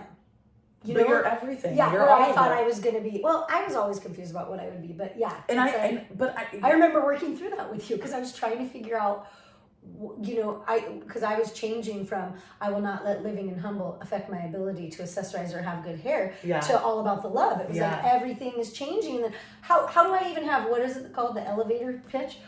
Well, I really like I do hair and I make buckles and sometimes I spray paint things gold if they sit still. I'm like, I don't know what I am. Why I think now I'm a podcaster. That's what I'm saying. But I think why I saw you is we're so similar in the sense that we have so many things that bring us joy. Delight, man. And I am not to be put in a box to do one thing for the rest of my life. Yeah. And most of us the new aren't. way is multiple things. Income, where our culture says, go to school, have them tell you what to do, go to work, have them tell you what to do, and then they will take care of you by putting little amounts in and out that they might.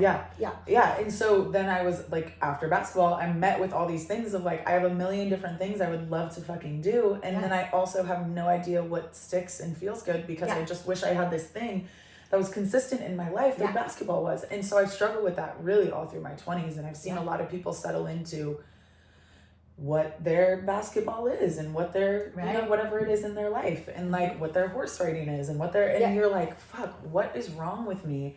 And again, like, we're these really confident people, and we walk into a room and we can pull heads and we can talk to anyone. Whether it's like, you know, believe me, I could talk to a NASA scientist and I wouldn't know what the hell I was saying, but it would sound good and I would be intrigued. Whatever. And they'd be like, wow, she has a really good question or two. Yeah, you know. But like, it's just like we're chameleons and we can kind of fit in with a little bit of everyone, but then we feel so lost because we have no idea what the fuck we're doing. Mm-hmm. And I just kind of learned, like, we do know what we're doing and it's a little bit of everything. And then it's just finding the ways for those little bits of everything to work for us. And so my so D1 what's your vision of the new D1? My D1 vision. D1 for delicious. My D1 for delicious is I really want to settle into my life coaching. Yep. And at first I thought that was kind of just the only avenue I was going to do. So it's called Our Perspective. Okay. So I call it life coaching, but what I really want to do is just eventually just say I'm a perspective coach. And help you change your thought loops. Yeah. And that's so all we all need to. and we all need and I need to change my thought loops. Like I'm one in the same with all of us. It's a full-time job right now. Yeah. I am like, that one is so outdated, Annie. You've already pulled it out 30 times and you've only like done yoga and washed yourself. Yeah. This is outdated. Yeah. Like we're over that thought loop. Throw Like, it away. can we get something new? Yes. Well, and what I that really was love amazing. about it too is like, as perspective, like mine is different than yours and yours is different than mine, but we learn from each other when our perspectives can carry like a positive I like the weight name in of our lives. Coach. Yeah, and I've actually learned, at first I was like, oh my God, I coined this new term. Yeah. And I've actually seen more on social media who are claiming themselves as perspective coaches, and I think that's so cool. Because life coaching is like really a part of changing a perspective and then working towards your goals or desires or changing mindset, whatever it may look like. And so at first I thought I was like, okay, I'm life coaching it. That's the only direction I'm going to go. And then I realized like I have so much passion in styling. Like if someone told me is like, what's the one thing you could do right now? I'd be like, I'd be styling professional athletes. That's it. Or just any, like, I know anyone. Athletes are coming up with but just like the athlete world and just working with anyone and everyone in the styling game. And I'm like, that's what I would hands down do. But I'm like, but I'm going to go be a life coach. And I'm like, what the hell am I doing not wanting to do that? And then I look and I'm like, I got to do a house for one of my friends on the East Coast. And I'm like, I flew out there, I got shit done, I moved all around, picking up things and doing things and spray painting. And I'm like, it's so fun. I want to get on a plane to throw pillows. Exactly. And I'm like, this is what I'm supposed to do with my life. And then I learned it's like, those are my three things: is styling, interior design, and life coaching. And then I've learned eventually how interconnected you jump all in that my is. horse trailer though. How right? But how and podcasting, and podcasting and using my voice, which is super incorporated with like kind of the perspective aspect of things, because I want my podcast to be so much about these are the stories and the things that happen in our lives. And this is the perspective I have on it. This is the perspective I have years later. This is someone else's perspective that helps me change the way I look at it. Yeah. And so, eventually I wanted to kind of turn into being a life and style coach. So not only am I helping with your life, I'm helping in every aspect of it. So I can come in and we can zhuzh your closet up and help you feel better and more confident in what you're wearing. Yeah. I can help move things around in your house and tear down some walls, paint some walls, hang this, do that, do whatever. And then also through that whole thing, just be like, let's talk about life and perspective. And if you want to use all three of my services, perfect. And if you're here for just one, that's great as well. So when I was going through that change that you were here with, I remember I sent out a text to like my top 15, like the aunties. And I was like, I'm trying to figure out like, what the fuck am I? Like, I know I don't want to do this salon. Like this is not my thing, And I was like, if y'all can just privately like send me a paragraph, like what am I? Yeah. Like when people say, oh, what's it? Like, what am I? I know people say I'm a salon owner or whatever, but what is it? And I had like, out of that 15, 4 of them were like, you're like Queer Eye for the Straight Guy, all 5 of them. Yes. And that was a big help. And that's all I could think of. Did you see how I didn't interrupt you? You were so good. Wait, one second. But, podcasters don't use that. Okay. We are back after a second break. This is Act 2 or 3, Act 3. And now I do have earrings because I'm with AT, and obviously. Yeah. We had to leave the basics, the basic to the side. This time, the other little babe of my life needed assistance. We went to Pacific Union to help with my daughter Olivia's art project. Yeah. And now we're back. And now we're back. So we were with the Queer Eye for the Straight Guy. Yes. And when they said that, it felt like, oh my gosh, right? Because like what you were saying, it is the whole package. Like when I do interior design, so often I'm like, I am more of a counselor now than I am in my hairstyling chair.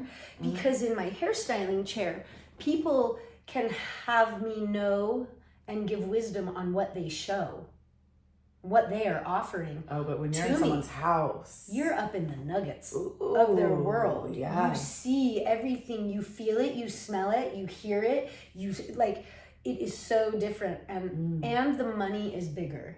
You know, with interior design, the amount that it takes for the service is a little bit more. So it comes with different things within the family. There's all of that. And then realizing like people love how their homes look once they're set up energetically and eye-wise. But what they don't acknowledge is how much better you know, like I do the naming your home homework. We do the color game so they know that they have their own color scheme that they if like. They trust themselves, right? And then they'll write love letters to their home. But then like being organized and being clean, how much more they'll like write like a month later and be like, we all are at home so much more now. Because or we love family here. dinners, or my outfits are better, or my honey lost weight, or we're having more sex. And it's like, yes, because it's full circle. You know, like for me, when I Marie Kondo my drawers, my outfits are better. Yeah. Until they get kerfuffed again. Yeah. So I love what you are saying, because once those, you know, thank you all 15 of you aunties who helped me figure it out. But when I got that, it was like, it almost gave me the freedom. I know that Queer Eye has different people doing it, but it is a show, because it's like, you know, if you have nice hair, but you don't have good posture or self-love, the nice hair is not going to shine the same. You know, like if you have good food, but you eat it off of a paper plate, now that's a little me. You know me, and forks and things like that. Yeah. But I agree. But yes, so bringing it all together. So I really like that. Well, and so you would almost have, I mean, it would be almost fun to do like a menu. You know, you can have like the entree, the side dish, you know, mix your menu. Like what would you want from me? And that's the thing, is someone could like come to me. Package. Yeah, someone could come to me and be like, my home just got redesigned by the most amazing interior designer in Columbus, Ohio. And you're like, great.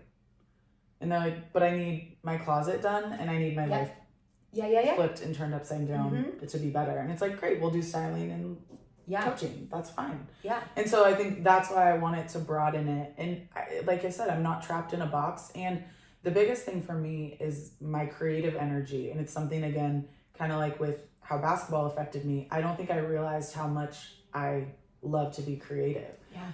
I was never really like an artist growing up, or, you know, it's not like I was like knitting or doing something creative in that sense.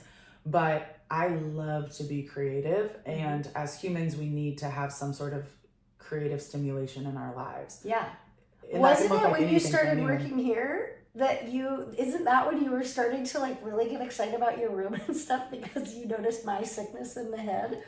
Probably. Am I making that up? I feel like you were like, I just love being here. And then you went home and you started really like getting Oh, probably. Yeah. I looked too, like when I lived in LA, I hated LA. I didn't like living there, but I was the most creative when I lived there. And that was like 18 to 22-ish. And it's because I was constantly doing photo shoots. I was constantly around people who had clothing companies. I was constantly around people who were doing these really cool, awesome, artistic, creative, something different activities in their life. And I got to, whether I was like helping them with it or I was being a part of it, I just got to see them do it. And that part really made me happy. It was just all the other energy of LA that made me like cringe and cry and all that stuff. So I think now I'm like, oh, I actually really enjoyed that, but it was also just kind of, I was blinded by everything else, or blinded to it by everything else.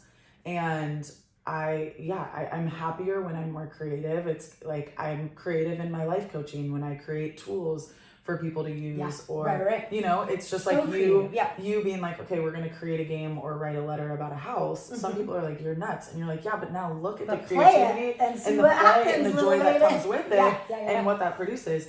And so I just find that that's where I'm my happiest, and I've just learned that that's where I need to then curate my career choice to be like more creative, right? And whatever that looks like. Styling is super creative for me, and I love that.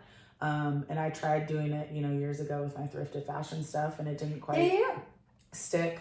And so that's where, like, moving in the future, I'm like, okay, I'm gonna be a fashion guru, an interior designer, and I'm gonna fix your life.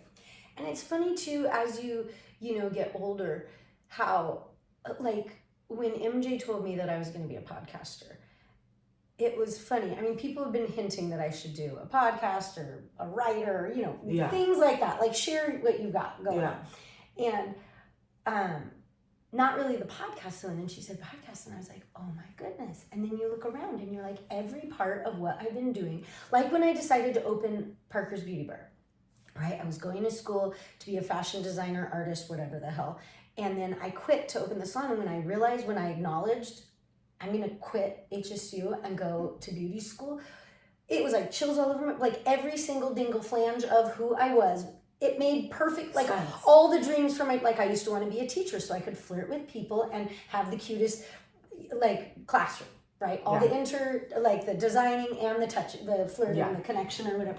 Like everything in the end came together. So it's fun that right now you really are curating your career. You're like, I think that we should add into it athleticism. Yeah. With an athleticism point of view. Yeah, right. Because it is a really big part of who I am. Like I'm a tomboy. I'm a, and it comes through in a lot of like my style and my uniqueness and my creativity. Yeah. Now, in between these little podcasty segments, you were talking about, mind fart. You were just talking about, not a book club. Oh yeah, the intention club. That intention club. Yeah, we're good. She's getting a better name, but yeah. Yeah, so kind of like the future of, my life, because we talked about the car crash and going off the cliff, and that was, I'm almost 29, and I feel like my year 28 was totally that. It felt like more rock bottom than it ever has before.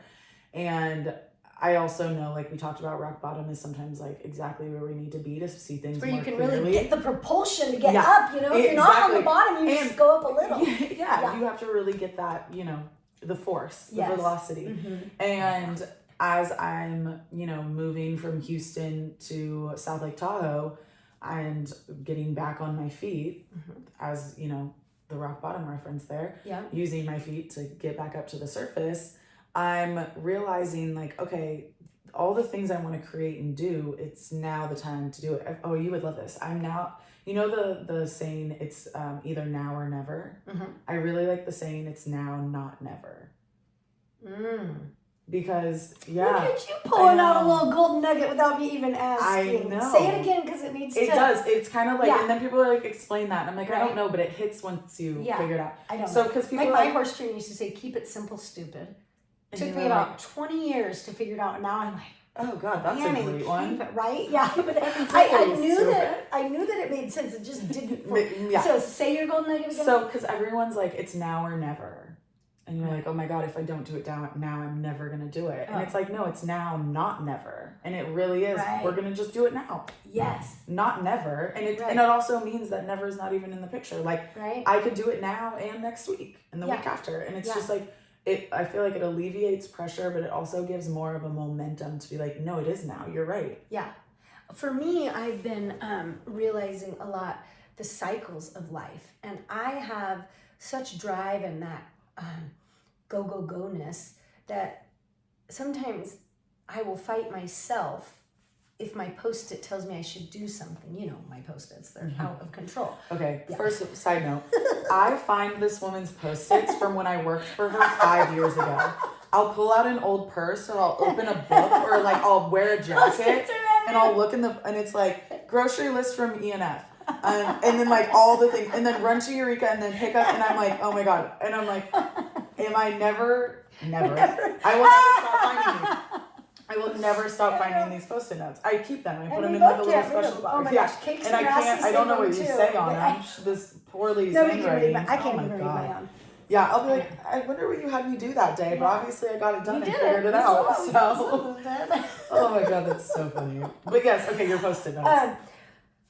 But to allow, like everybody has cycles, you know, men even without periods, we all are cycling through things, and to set my intentions, to write my Post-its, to know that there's all sorts of things, but to not be so relegated and self-punishment, because I love to think horrible thoughts about myself. It's one of those loops I'm working on not being addicted to. It's like, today's not the day. You're not a bad, lazy person. Today is a creative day. Today is an art day. Today is not a secretary day. Today is not the day to call the IRS. Today is the day to exercise no day to call more. the IRS, but yes. True, yeah. But you know, to like give a little bit more and to realize like, if you can go, like, I don't know what it would be like to be a slower, more procrastinator thought process. But for me, I know that I am not.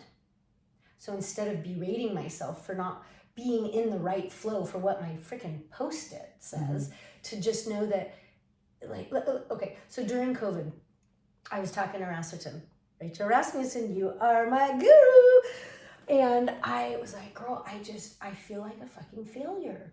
Like, I just want to be naked in bed watching Netflix. Everybody else is like making sourdough and doing all these projects, you know, and I was like, I'm like, I don't know what is wrong with me. I cannot get myself to go and do cool things. And she's like, baby, you are that person. Like, trust yourself, simmer down, quit berating yourself, and you will come back. I know it. And because I just, you know, have trusted her wisdom for so long, I would keep telling myself, like, dude, Rasterton says. And then seriously, within like 3 weeks, my crack house, I was back. Yeah, you were probably making sourdough. No, I have not done that. Too many, you know me, I don't reuse recipes. No. I think with that, you have to be more of a master. You have to actually measure. Yes. Yeah. No squishes and galoshes. Yes, no galoshes. No, but I allowed myself what I was wanting. And when I came back, the garden, the home, the activities, the health was on point. Well, where if I would have been the regular Annie, I would have been out here gardening with angst. Yeah. So yeah. I really it's like also that. the friendly reminder that you see people making sourdough and doing all these things, especially on social media, even out in the public. Like, it could be just someone else that looks like they have all their shit together. And it's such a highlight reel. Like, I know. More than anything. Oh, God. And right? I find when I post on social media, because we're trying to be more social media girlies, is the fact that when I post the like ugly shit, people are like, oh my God, thank you. Like, thank you so much. And it's hard because I don't want to just be the girl that doesn't have her shit together forever and ever. Yeah. But I mean, I like my ADHD, I don't acknowledge how bad it is sometimes, and I have more over the years, but like, it's very, you know, I should be medicated for it, but I don't want to be. And if I go through bouts, like, my room gets messy, I don't do clothes, like, I don't wash it, like, whatever. And is that because the tension of keeping up with what makes you feel comfortable becomes so much that you kind of frizzle out and then you allow it to go? Yeah, like that? my brain just looks at things and is like, that is so hard right now. Like, I can't even comprehend picking up a shirt off the ground and putting it even in the dirty clothes bin. Right. And it's crazy. And I've been like that my whole life. And it's funny because at my besties growing up, we'd be like, you need to clean your room. I'd be like, I'll help. And we'd organize and I'd color code. These outfits would look really good together if you ever want to put this shirt with this skin. Like, you know. Even as a tomboy, I was like dressing my cute little clothes up. Of course. Yeah. And like, and my mom would be like, why don't you do this at home? I'm like, because at home it's hard, and at here it's something different. It's fun, And it's carried into my adulthood for sure. And that's one thing I really want to work on, is I like do my little intentional monthly thing. But so as I shared, I just put on social media, I was like, I took all my clothes to a laundromat today. I have a perfectly good working washer and dryer at home.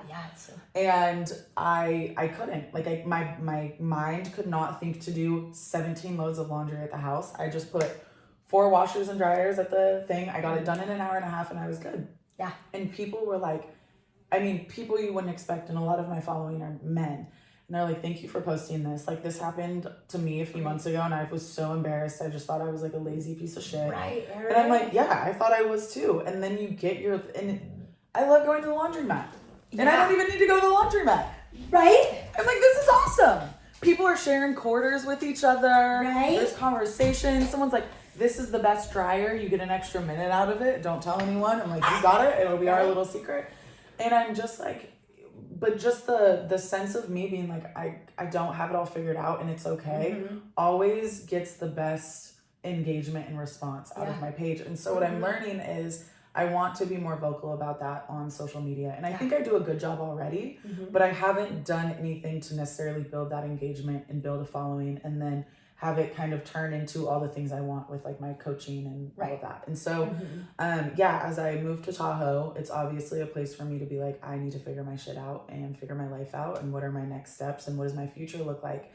And so with that, I want to create and launch like a kind of like monthly intentional, this is what we're doing with our lives. Let's figure it out group. Yeah. And I don't know what it's called. What's I that don't called know what when it's you're exactly called like. upon? You know, when you're when somebody is checking in to make sure that you It's accountability. Yes, like an accountability partner. to Almost. to really be like, has your mind told you that goal wasn't as important as it really is? You know, because sometimes you can really talk yourself out. Oh, honey, you're healthy enough, or oh, that's good. You know, or your mind is like, you're not good enough and you can't figure that out and you actually don't have the smarts or the capability or the, you know, and so then you don't do what you want to do. And it can be as little as like, for me, right, one of the things I want to be very intentional about is keeping my space cleaner. And it's like, okay, my mind is telling me right now that that's going to be hard. I'm going to set a timer on my phone for 10 minutes.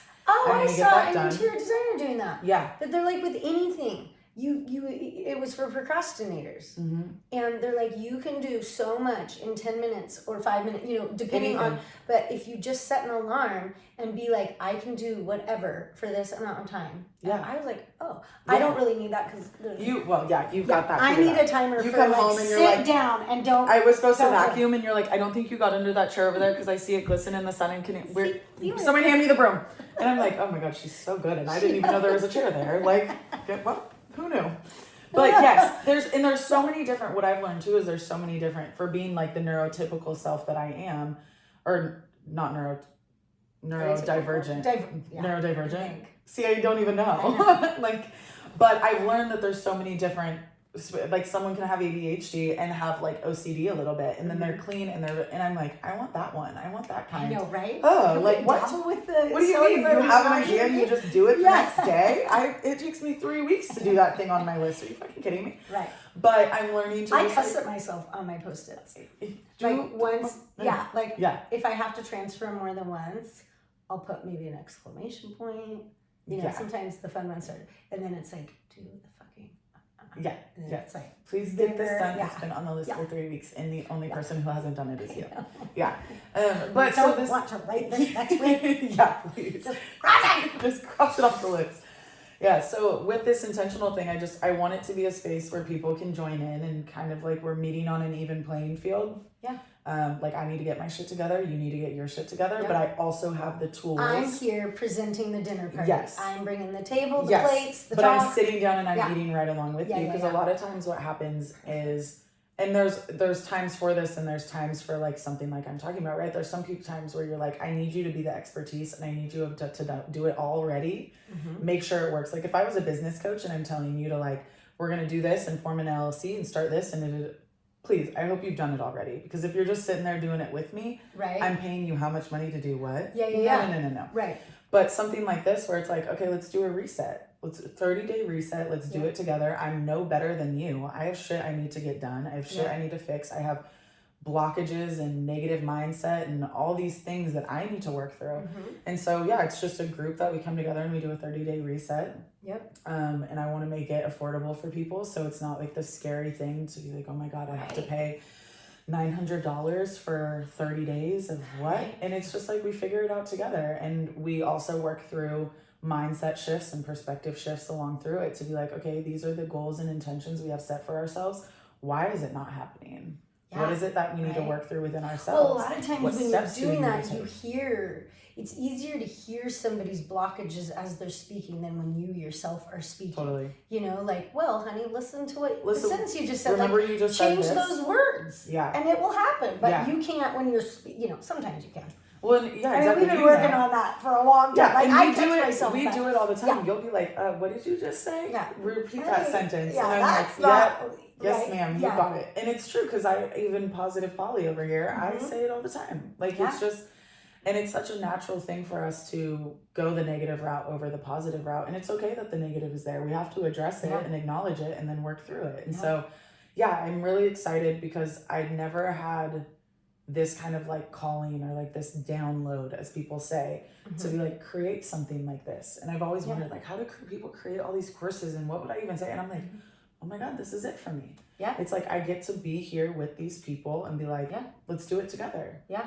Let's figure it out. And what I really love too is a lot of times people will say, well, like, you're the coach. So people are coming to you for advice or to lead them, and that's absolutely what I'm going to do. But what's really awesome and what I learned through my life coaching course is so many people also have things that I get to learn from in the coaching position. Yeah. And you're like, that's so profound. And I don't think what you said resonated enough. Like, let me repeat back what you said. And then they hear it and they're like, oh, it is what they need to be better. Wow. Making quotes. So I'm excited too, because as I get in this course and I learn what other people are doing and other people's like personalities and structure and the way their brain works, I'm going to be like, oh my God, that's going to help me. Yeah. And it's, even though I'm the coach and I'm facilitating, I get to learn from the people who are also my clients. It rings so true with what you were saying about when you are more real online. Like, I think we all got kind of excited about fake. I mean, the fakeness is still going. Yeah. I think there might be two paths.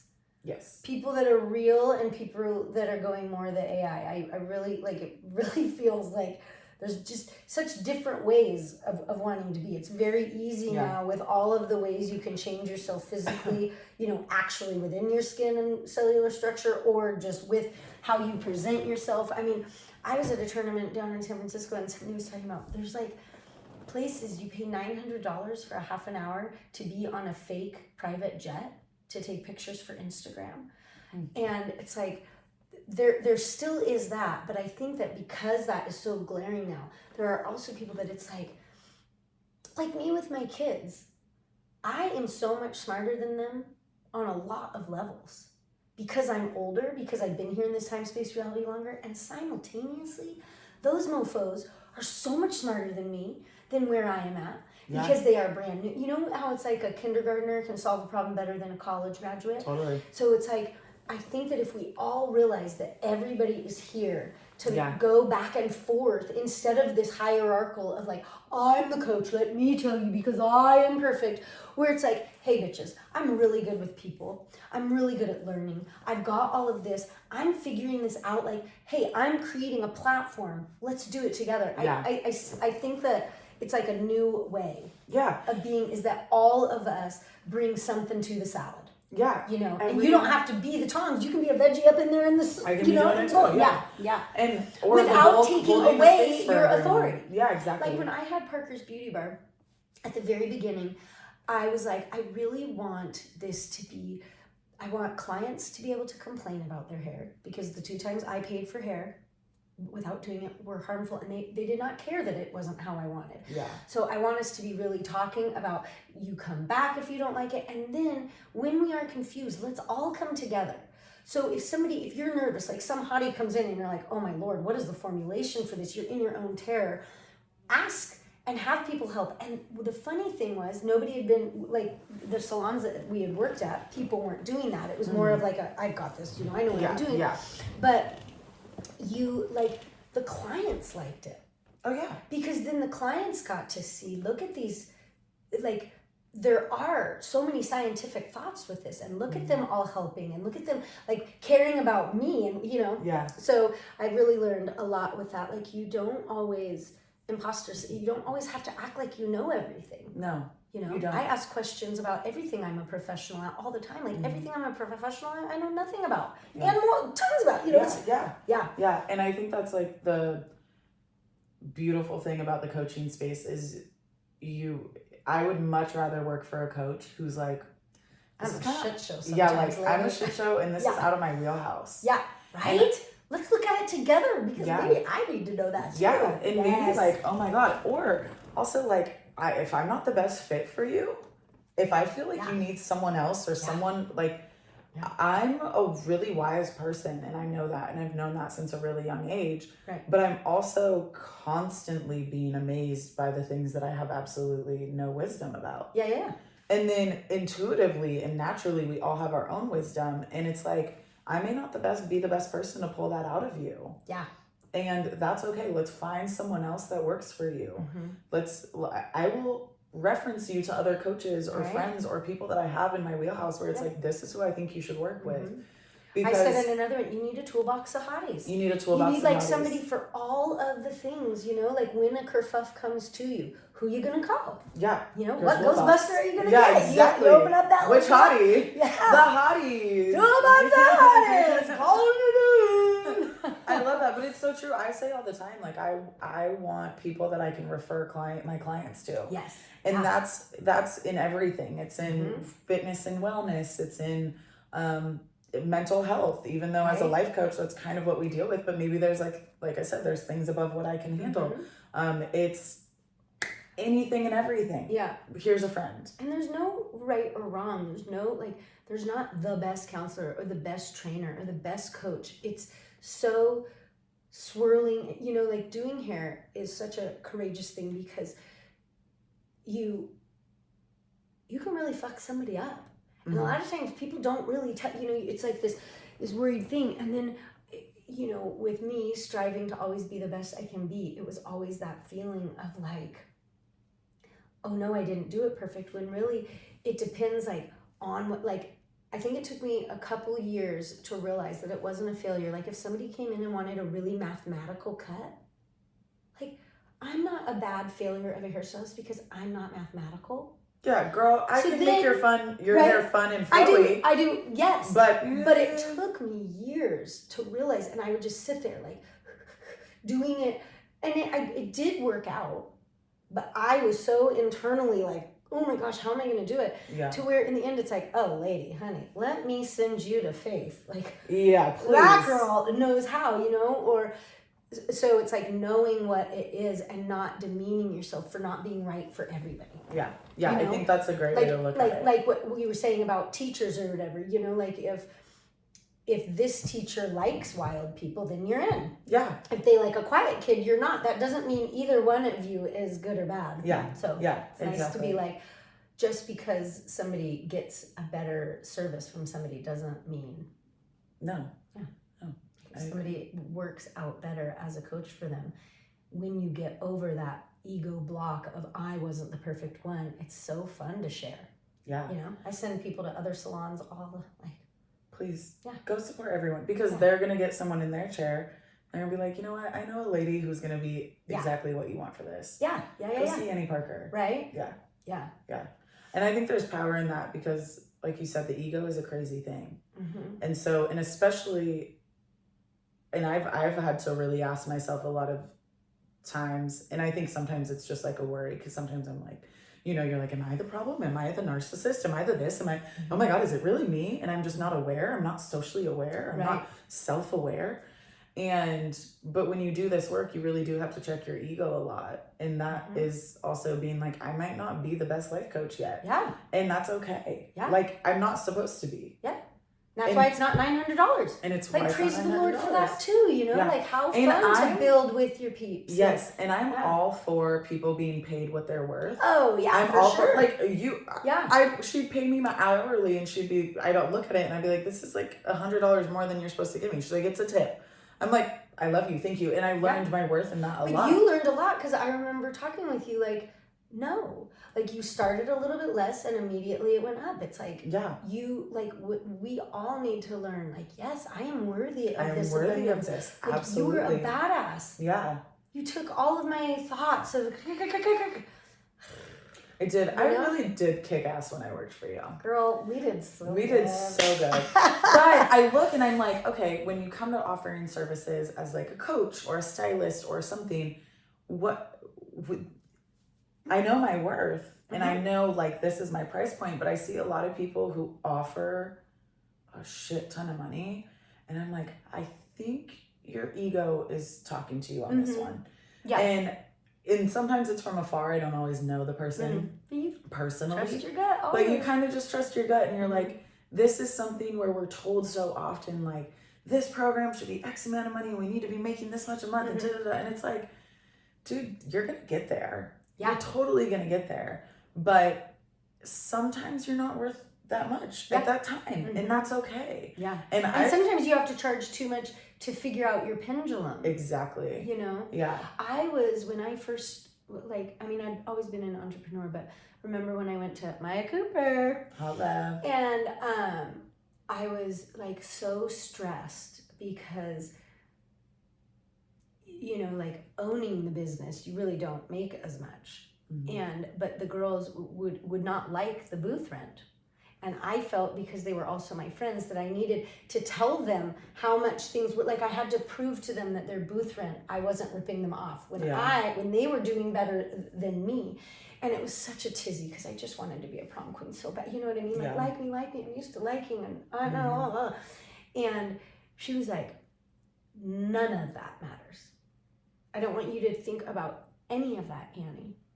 And we were in the middle of a session, and, you know, she was doing the body work, and she's like, I want you to just lie there and allow yourself to know, just for yourself, what the booth rent is.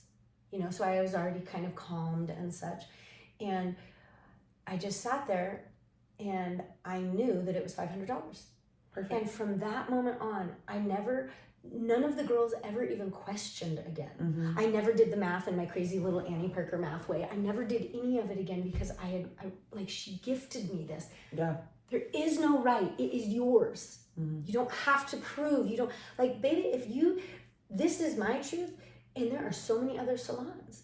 I never even had to say it. It was just like within my cellular structure. Yeah. I knew that this was the price. Yeah. And it was not a kerfuff ever again. And so now I'm starting to do that. Like it doesn't matter because the right people, I mean, some people charge $20 for a haircut and some people are like $400. Yeah. Whatever. Get with what feels good. And that's what I think but to not give your services away. Yes. Because that was just to add on. No, that's very good. My heart is just so throbbing, and I would like make during the service, they would be speaking of their hard times. While I'm paying for groceries on a credit card, I would lower the price or give it to them for free, and then find out they were going on a vacation. Yeah. You know? And it's like, that is energetically, first of all, harmful to me and my family and my credit card bill. Yep. What kind of dipshittery is that, Annie? Yeah. I didn't know because I was just learning to heal, you know? Compared to then they don't even know what my worth is because I'm not asking them it. So, yeah, you don't have to be expensive, but to really watch out for the... Yeah. Don't give yourself away. Yeah, and I struggle. I look at my prices for life coaching, and sometimes I'm like, oh my God, should I lower it or do whatever? And I'm like, no, because I intuitively knew the second we went through this, and it was like, how much are you going to charge? I was like, this much. And eventually it's going to be this much. And I know I'm going to eventually settle at this number. And it'll probably be that, maybe forever, unless I choose something more. And so I feel that same way sometimes too, where I'm like, well, in therapy, maybe you're doing this amount of time and you're paying about the same, but with me, you get this much time and we do this. And then sometimes I check in on you during the week, and it's just like, no, people will figure it out when they have a session with me and they were like, wow, the value I just got out of this. Right. Yeah. And then something like this intentional, like monthly thing that I want to do with people. I know. I can't wait to name it tonight. We're going to hang out all night. We're going to be naming things. Literally all day. We're going to be writing Post-its. Oh God, I'm going to find them everywhere. So many Post-its. But I'm just so excited because something came to me and I'm like, I don't need to charge out the ass for this thing. And I should. Like, I know I should. I know that if I did this, it would be worth however much I want to charge. And I'm like, I don't want to because it doesn't feel right. And I think that's what people should do when they have a service is you have to intuitively be like, center yourself and know what is the best for me and what is the best for others. Yeah. So how are you, like, I've kind of been saying that this is all my phalanges and cornucopia of delight. And then, ta-da! The podcast is like the bow on the top. Yeah. Right? Because now it's like, I mean, I've already had more people ask about the art, or, you know, you were wearing your All About the Love hoodie, or like the merchandise is there, that everything is kind of coming together. So where are you, like, tell the peeps who are crushing on you, how are you presenting? Where are people going to find you? Yes. Like, say, like, you've got your Instagram. What is your Instagram? Taylor Gleave? Taylor Jean with 3 N's. So it's like Taylor, a pair of jeans. Do you only have that one? I have my podcast Instagram as well. I have am I on there? I don't know. But you've only done the 2, and I think right? it's called Let's Really Get Into It Pod. Yeah. I don't even know. It is. Let's really get into it. It's really bad if I'm supposed to present I know. myself. She doesn't even know where I'm like, tell us where to find you. And I'm like, shit, I actually don't even know where to find myself. I think I have a bio. Yeah. But everything's in my bio on my personal page as well. Okay. And yeah, I think I'm like you, my podcast gets to be a platform for a little bit of everything that I get to do, and then everyone else in my life that I think is awesome and deserves to be heard by everyone else. And yeah, I think it's the piece that brings everything together. And social media is a really big one because you know, I've had a following for a while, but I haven't really done anything with it. I always say that. I haven't done much with it. I haven't done anything with it. And years ago, I think if I would have because everything has a natural stage of winter. Yeah. You know, things have to rest and be like, when I got my website going, I was in such a hurry to get it going by Christmas, so money could come in for Christmas and I could have gifts, and it was stressful. My family wasn't as impressed with me.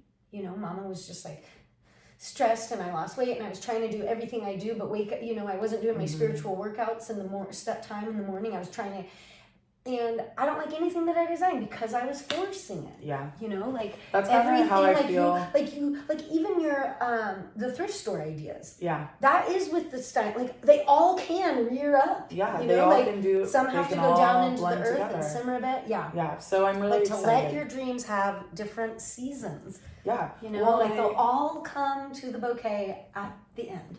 Exactly. Yeah. They'll all get added in when they're supposed to. Yeah. And the bouquet just gets to be bigger and bigger. That's the beauty of it. Yeah.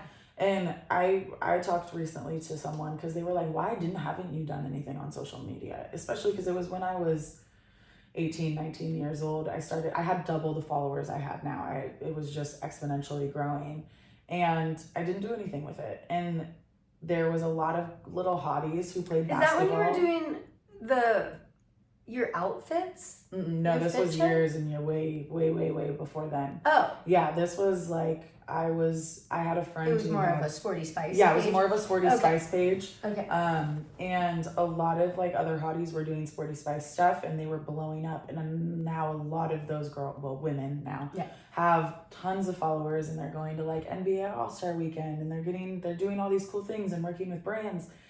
And I can't even who knows if I would have blown up and been as big as them, but I really think that I would have. Even right there, I haven't. Not I can't, AJ. Yes, I haven't thought. But, you know, it's like, this is my story, but I told one of my friends, and I was like, I couldn't do it back then. I didn't want to, because their Sporty Spice looked a lot different than what I wanted my Sporty Spice to look like, and it's not bad, but I just knew that whatever I put on social media, I wanted to actually change the, inside of how people feel. Yeah. Not just like, oh my God, here's a hot chick playing basketball, or like holding a basketball, or like playing in spandex. And it would look a lot different. I'd be doing some really cool shit with my life if I was doing what those girls were doing. Right. But it just didn't speak to what I felt was right. And now I feel that what I actually have to say and put out there is truly helping people heal, grow, the perspective on life, their perspectives of themselves can truly change because of what I present and what I share. Yeah. And that feels so much better to me now than whatever it would have been at 18 and 19 when I was just walking around in a sports bra and a basketball. You never missed your opportunity. Yeah. My opportunity is presenting itself in a different way now. And probably the longevity of it for myself, I look at what I can create with what I've envision for myself now, and I wouldn't have, I don't know what that would have looked like for me when I was younger. I would have liked to think that this path still would have found itself, and maybe I would have, had a 250,000 followers to show for it and to change with me, but you never know. Maybe I wouldn't have, and maybe it would have looked a hell of a lot worse than what it looks like for me now. Yeah. And quality over quantity. I mean, think of how many people have followers that just are paid for. Like, what is the point of a number? Yeah. Like, we have been so warped to think that chemicals inside of our body is better than, more affordable than an apple, and that a number next to it means that is more poignant. Yeah.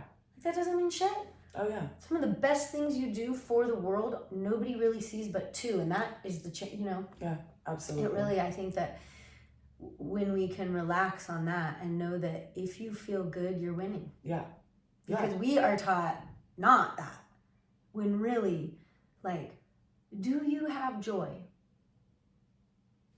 Outside of the number Once of again, what's on your... keep it simple, stupid. Keep it simple, do stupid. you have joy? Because that is a lot in my mind, like, even though I am a positive, happy person, man, I'm just so negative towards myself sometimes. And it's like, why are you thinking that thought? Like, how is that behooving anybody? Yeah. Like, are you finding joy? Like, and sometimes it's just like going outside, putting my feet on the earth and staring like at a branch just for a second. Like, that brings me the most joy usually. Right? You don't need to be all up in a tizzy. Like,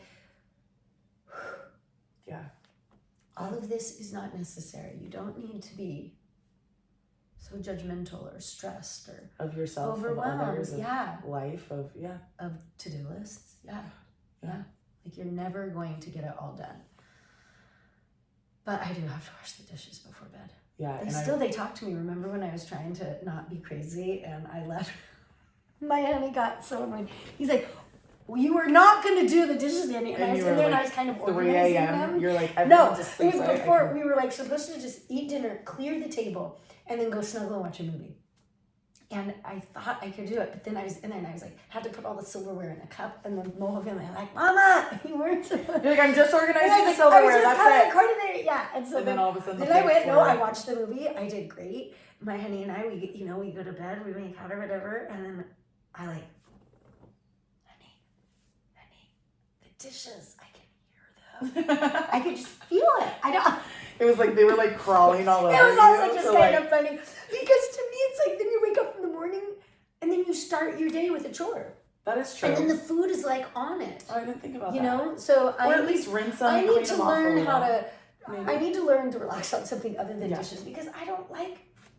Yeah, maybe dishes is your one thing, and then you relax on like the desk under the chair in the corner. Yes, or at slumber parties, I don't refluff the house until the sleepover is done because it's just gonna get. When we were down at Lady, oh my Lord, I remember Matt looking at me being like, "Honey, if I watch you fix that couch up, they're gonna jump on it in 30 seconds. Oh look, they like just did 8 it. football player crap ass kids, and I'm like, keep going, Cordelia. Yeah. And But I it was wish such I had a gift. I looked and I was like, okay. See, and I wish I had a little more like, oh, I can fluff after the sleepover because the house is a mess, and I should probably Just put that on my to-do list. Yeah, maybe I could mail you Post-its. Yes. You could tell me your list. I could write it in my writing. And how about I tell you my list and you empower me to do it? You tell me your list and I tell you to chill the fuck out. There we go. Yeah. I like that. You can cross things off for me. You're like, honey, you've already done that. Yeah, you don't really need to do that. That was on the list 2 days ago. Yeah. We don't need to rejudge that. Yeah.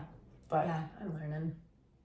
Well, what would you say is right now, as kind of the closing, we already have had some golden nuggets. Yeah. But I think this one, because we will be doing these more, is a little bit like, I would like to hear a golden nugget of what you feel your biggest knowledge was from having a trajectory and a dream and a talent and having it taken.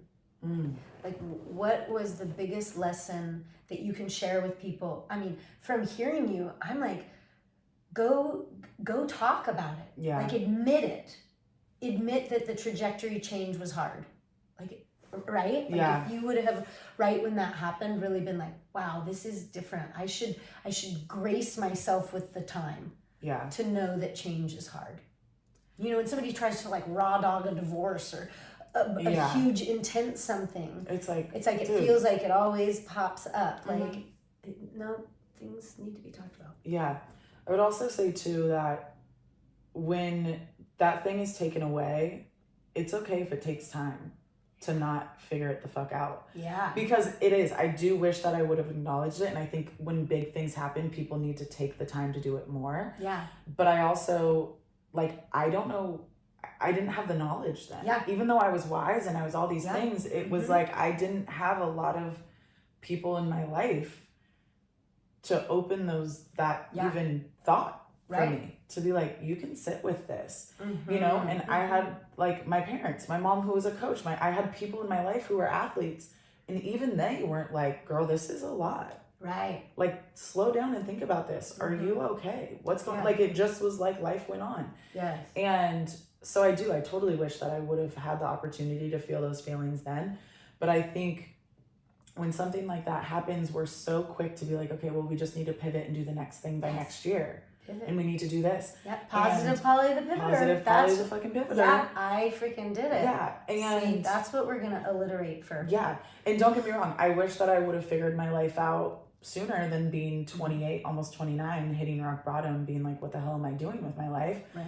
But at the same time, I'm but like, not really, because then the glory. Because it's like we all have our own path, and I have to trust it. But and now you get to help people. No, baby, face it. Yeah. Look at it. Open it up. Be vulnerable. Right? Don't be me. Brene Brown the fuck out of this, please, people. Because don't be me and I look at when I was 22 and I had my brain surgery, I was like, oh my God, this is a moment that I'm going to just live the life I want for myself. And that was 6 years ago, almost 7. And I'm like, I haven't done that. Yeah. Right. And now I'm like, oh, this is what I'm like I now am having a better understanding of what it means for myself to live the life I want for myself. Yeah. And it was because of a lot of unknowns and what the hells throughout the years. And again, maybe it's my like destiny to be like, hey, don't do what I did and be like, what the fuck for 6 years? Here. Like, but let also, me help you. Girl, I've been with you I'm saying, as I'm hearing you, like our accountability stuff, like,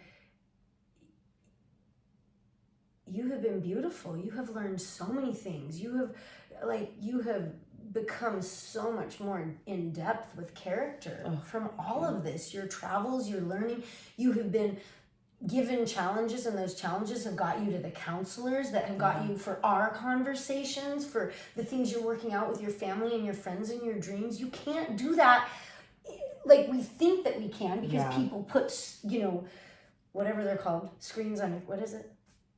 Yeah, I know what you're talking about. Veils?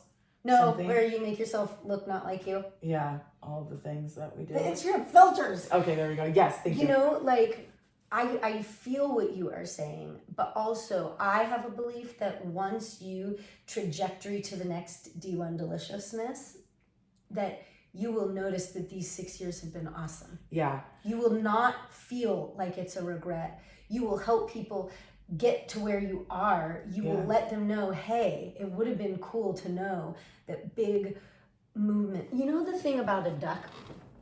So ducks they swim around, right? Okay. And then something bad happens and they get a little cranky and they go whack, whack, whack, whack, whack, and they swack and they flap. Yeah. And they get that out of their body and then they go back to chill. That's what we have to do as human beings too. So, didn't I used to make you do this thing where you go up and the shape, and it's kind of like the duck, and it gets it out. Yeah, Luke does that when he like makes a mistake.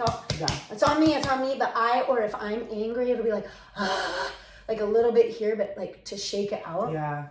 And I think it's that you can help people be a duck. Yes. You can help them be like, baby, scream it out, shout it out, art it out, decorate it out, whatever the fuck you out. Yes. Yeah. But for you to acknowledge in your sentence structure. Yes. That this 6 years as an outsider, and I know I am very in love with you. Yeah, you are a little biased on how much you love me. But it has been beautiful, and there's been so much knowledge, and you're going to be such a better leader and friend and lover and a parent if you so choose, because of these nuggets. Like, and it is true. I mean, like I said, you have to have detriment to be awesome. You do. Yeah. And my life has been super kick-ass. And I think too, I have to give myself credit and grace and say like, I did a lot of big things in these last 6 years. And some things that people haven't been able to do ever. I moved to 2 new cities without knowing a single soul, pretty much. I fell in love. I broke up. I got out of tough relationships. You go to therapy, you heal, and some people don't do those things in their 20s in a 6-year span, or they... you had huge surgeries, and your brain was opened up. My brain was opened up. Come on, I think that. And so, yes, it is true. It's like, for all the things that I know I could have improved on in the 6 years, I also know that there were so many awesome things that happened. And that's why I'm really excited about the next step of my life. Is like, I lived a really awesome life these last 28 years, and especially in my 20s, but I also acknowledge the parts where I'm like, I'm really tired of the shit that I'm like, just want to have something be better. Like, there's so many things I want to be better, as well as the fact that I literally live the most awesome, beautiful life that anyone could live. And they can be 2 truths. Two things exist at a time. Other, 2 things totally exist at a time, you know? And so it's just like, that's what I'm excited about for moving forward, is I feel like I'm seeing things more clearly, and it gives me more motivation. Like I've said, I've never seen what I want for myself more clearly than I do now. And I've talked about it for years. Like, I've known for years what I want. It's like starting a podcast. I've talked about it. I've planned it. Da. And then all of a sudden you're like, oh, I've said these things a million times, but for some reason, right now it feels even better than it's ever felt before, to just naturally progress into my life and my best self and my highest self and my highest life and my best life, and like whatever it is. And bringing people along the way. I love you. I love you too. Don't you guys love her? I sure fucking hope so. I know. I love you. Oh, I love you. Thank you so much. Thank you. You guys, we're gonna go talk for about 5 more hours we got 5 off more camera hours. to catch up on life. If you guys thought this was a lot, wait till you hang out with us in real life. Maybe we'll make some blooper reels later tonight. Oh, that could be good. That would be kind of nice. Could be good. Thank you, everybody. Bye. Bye.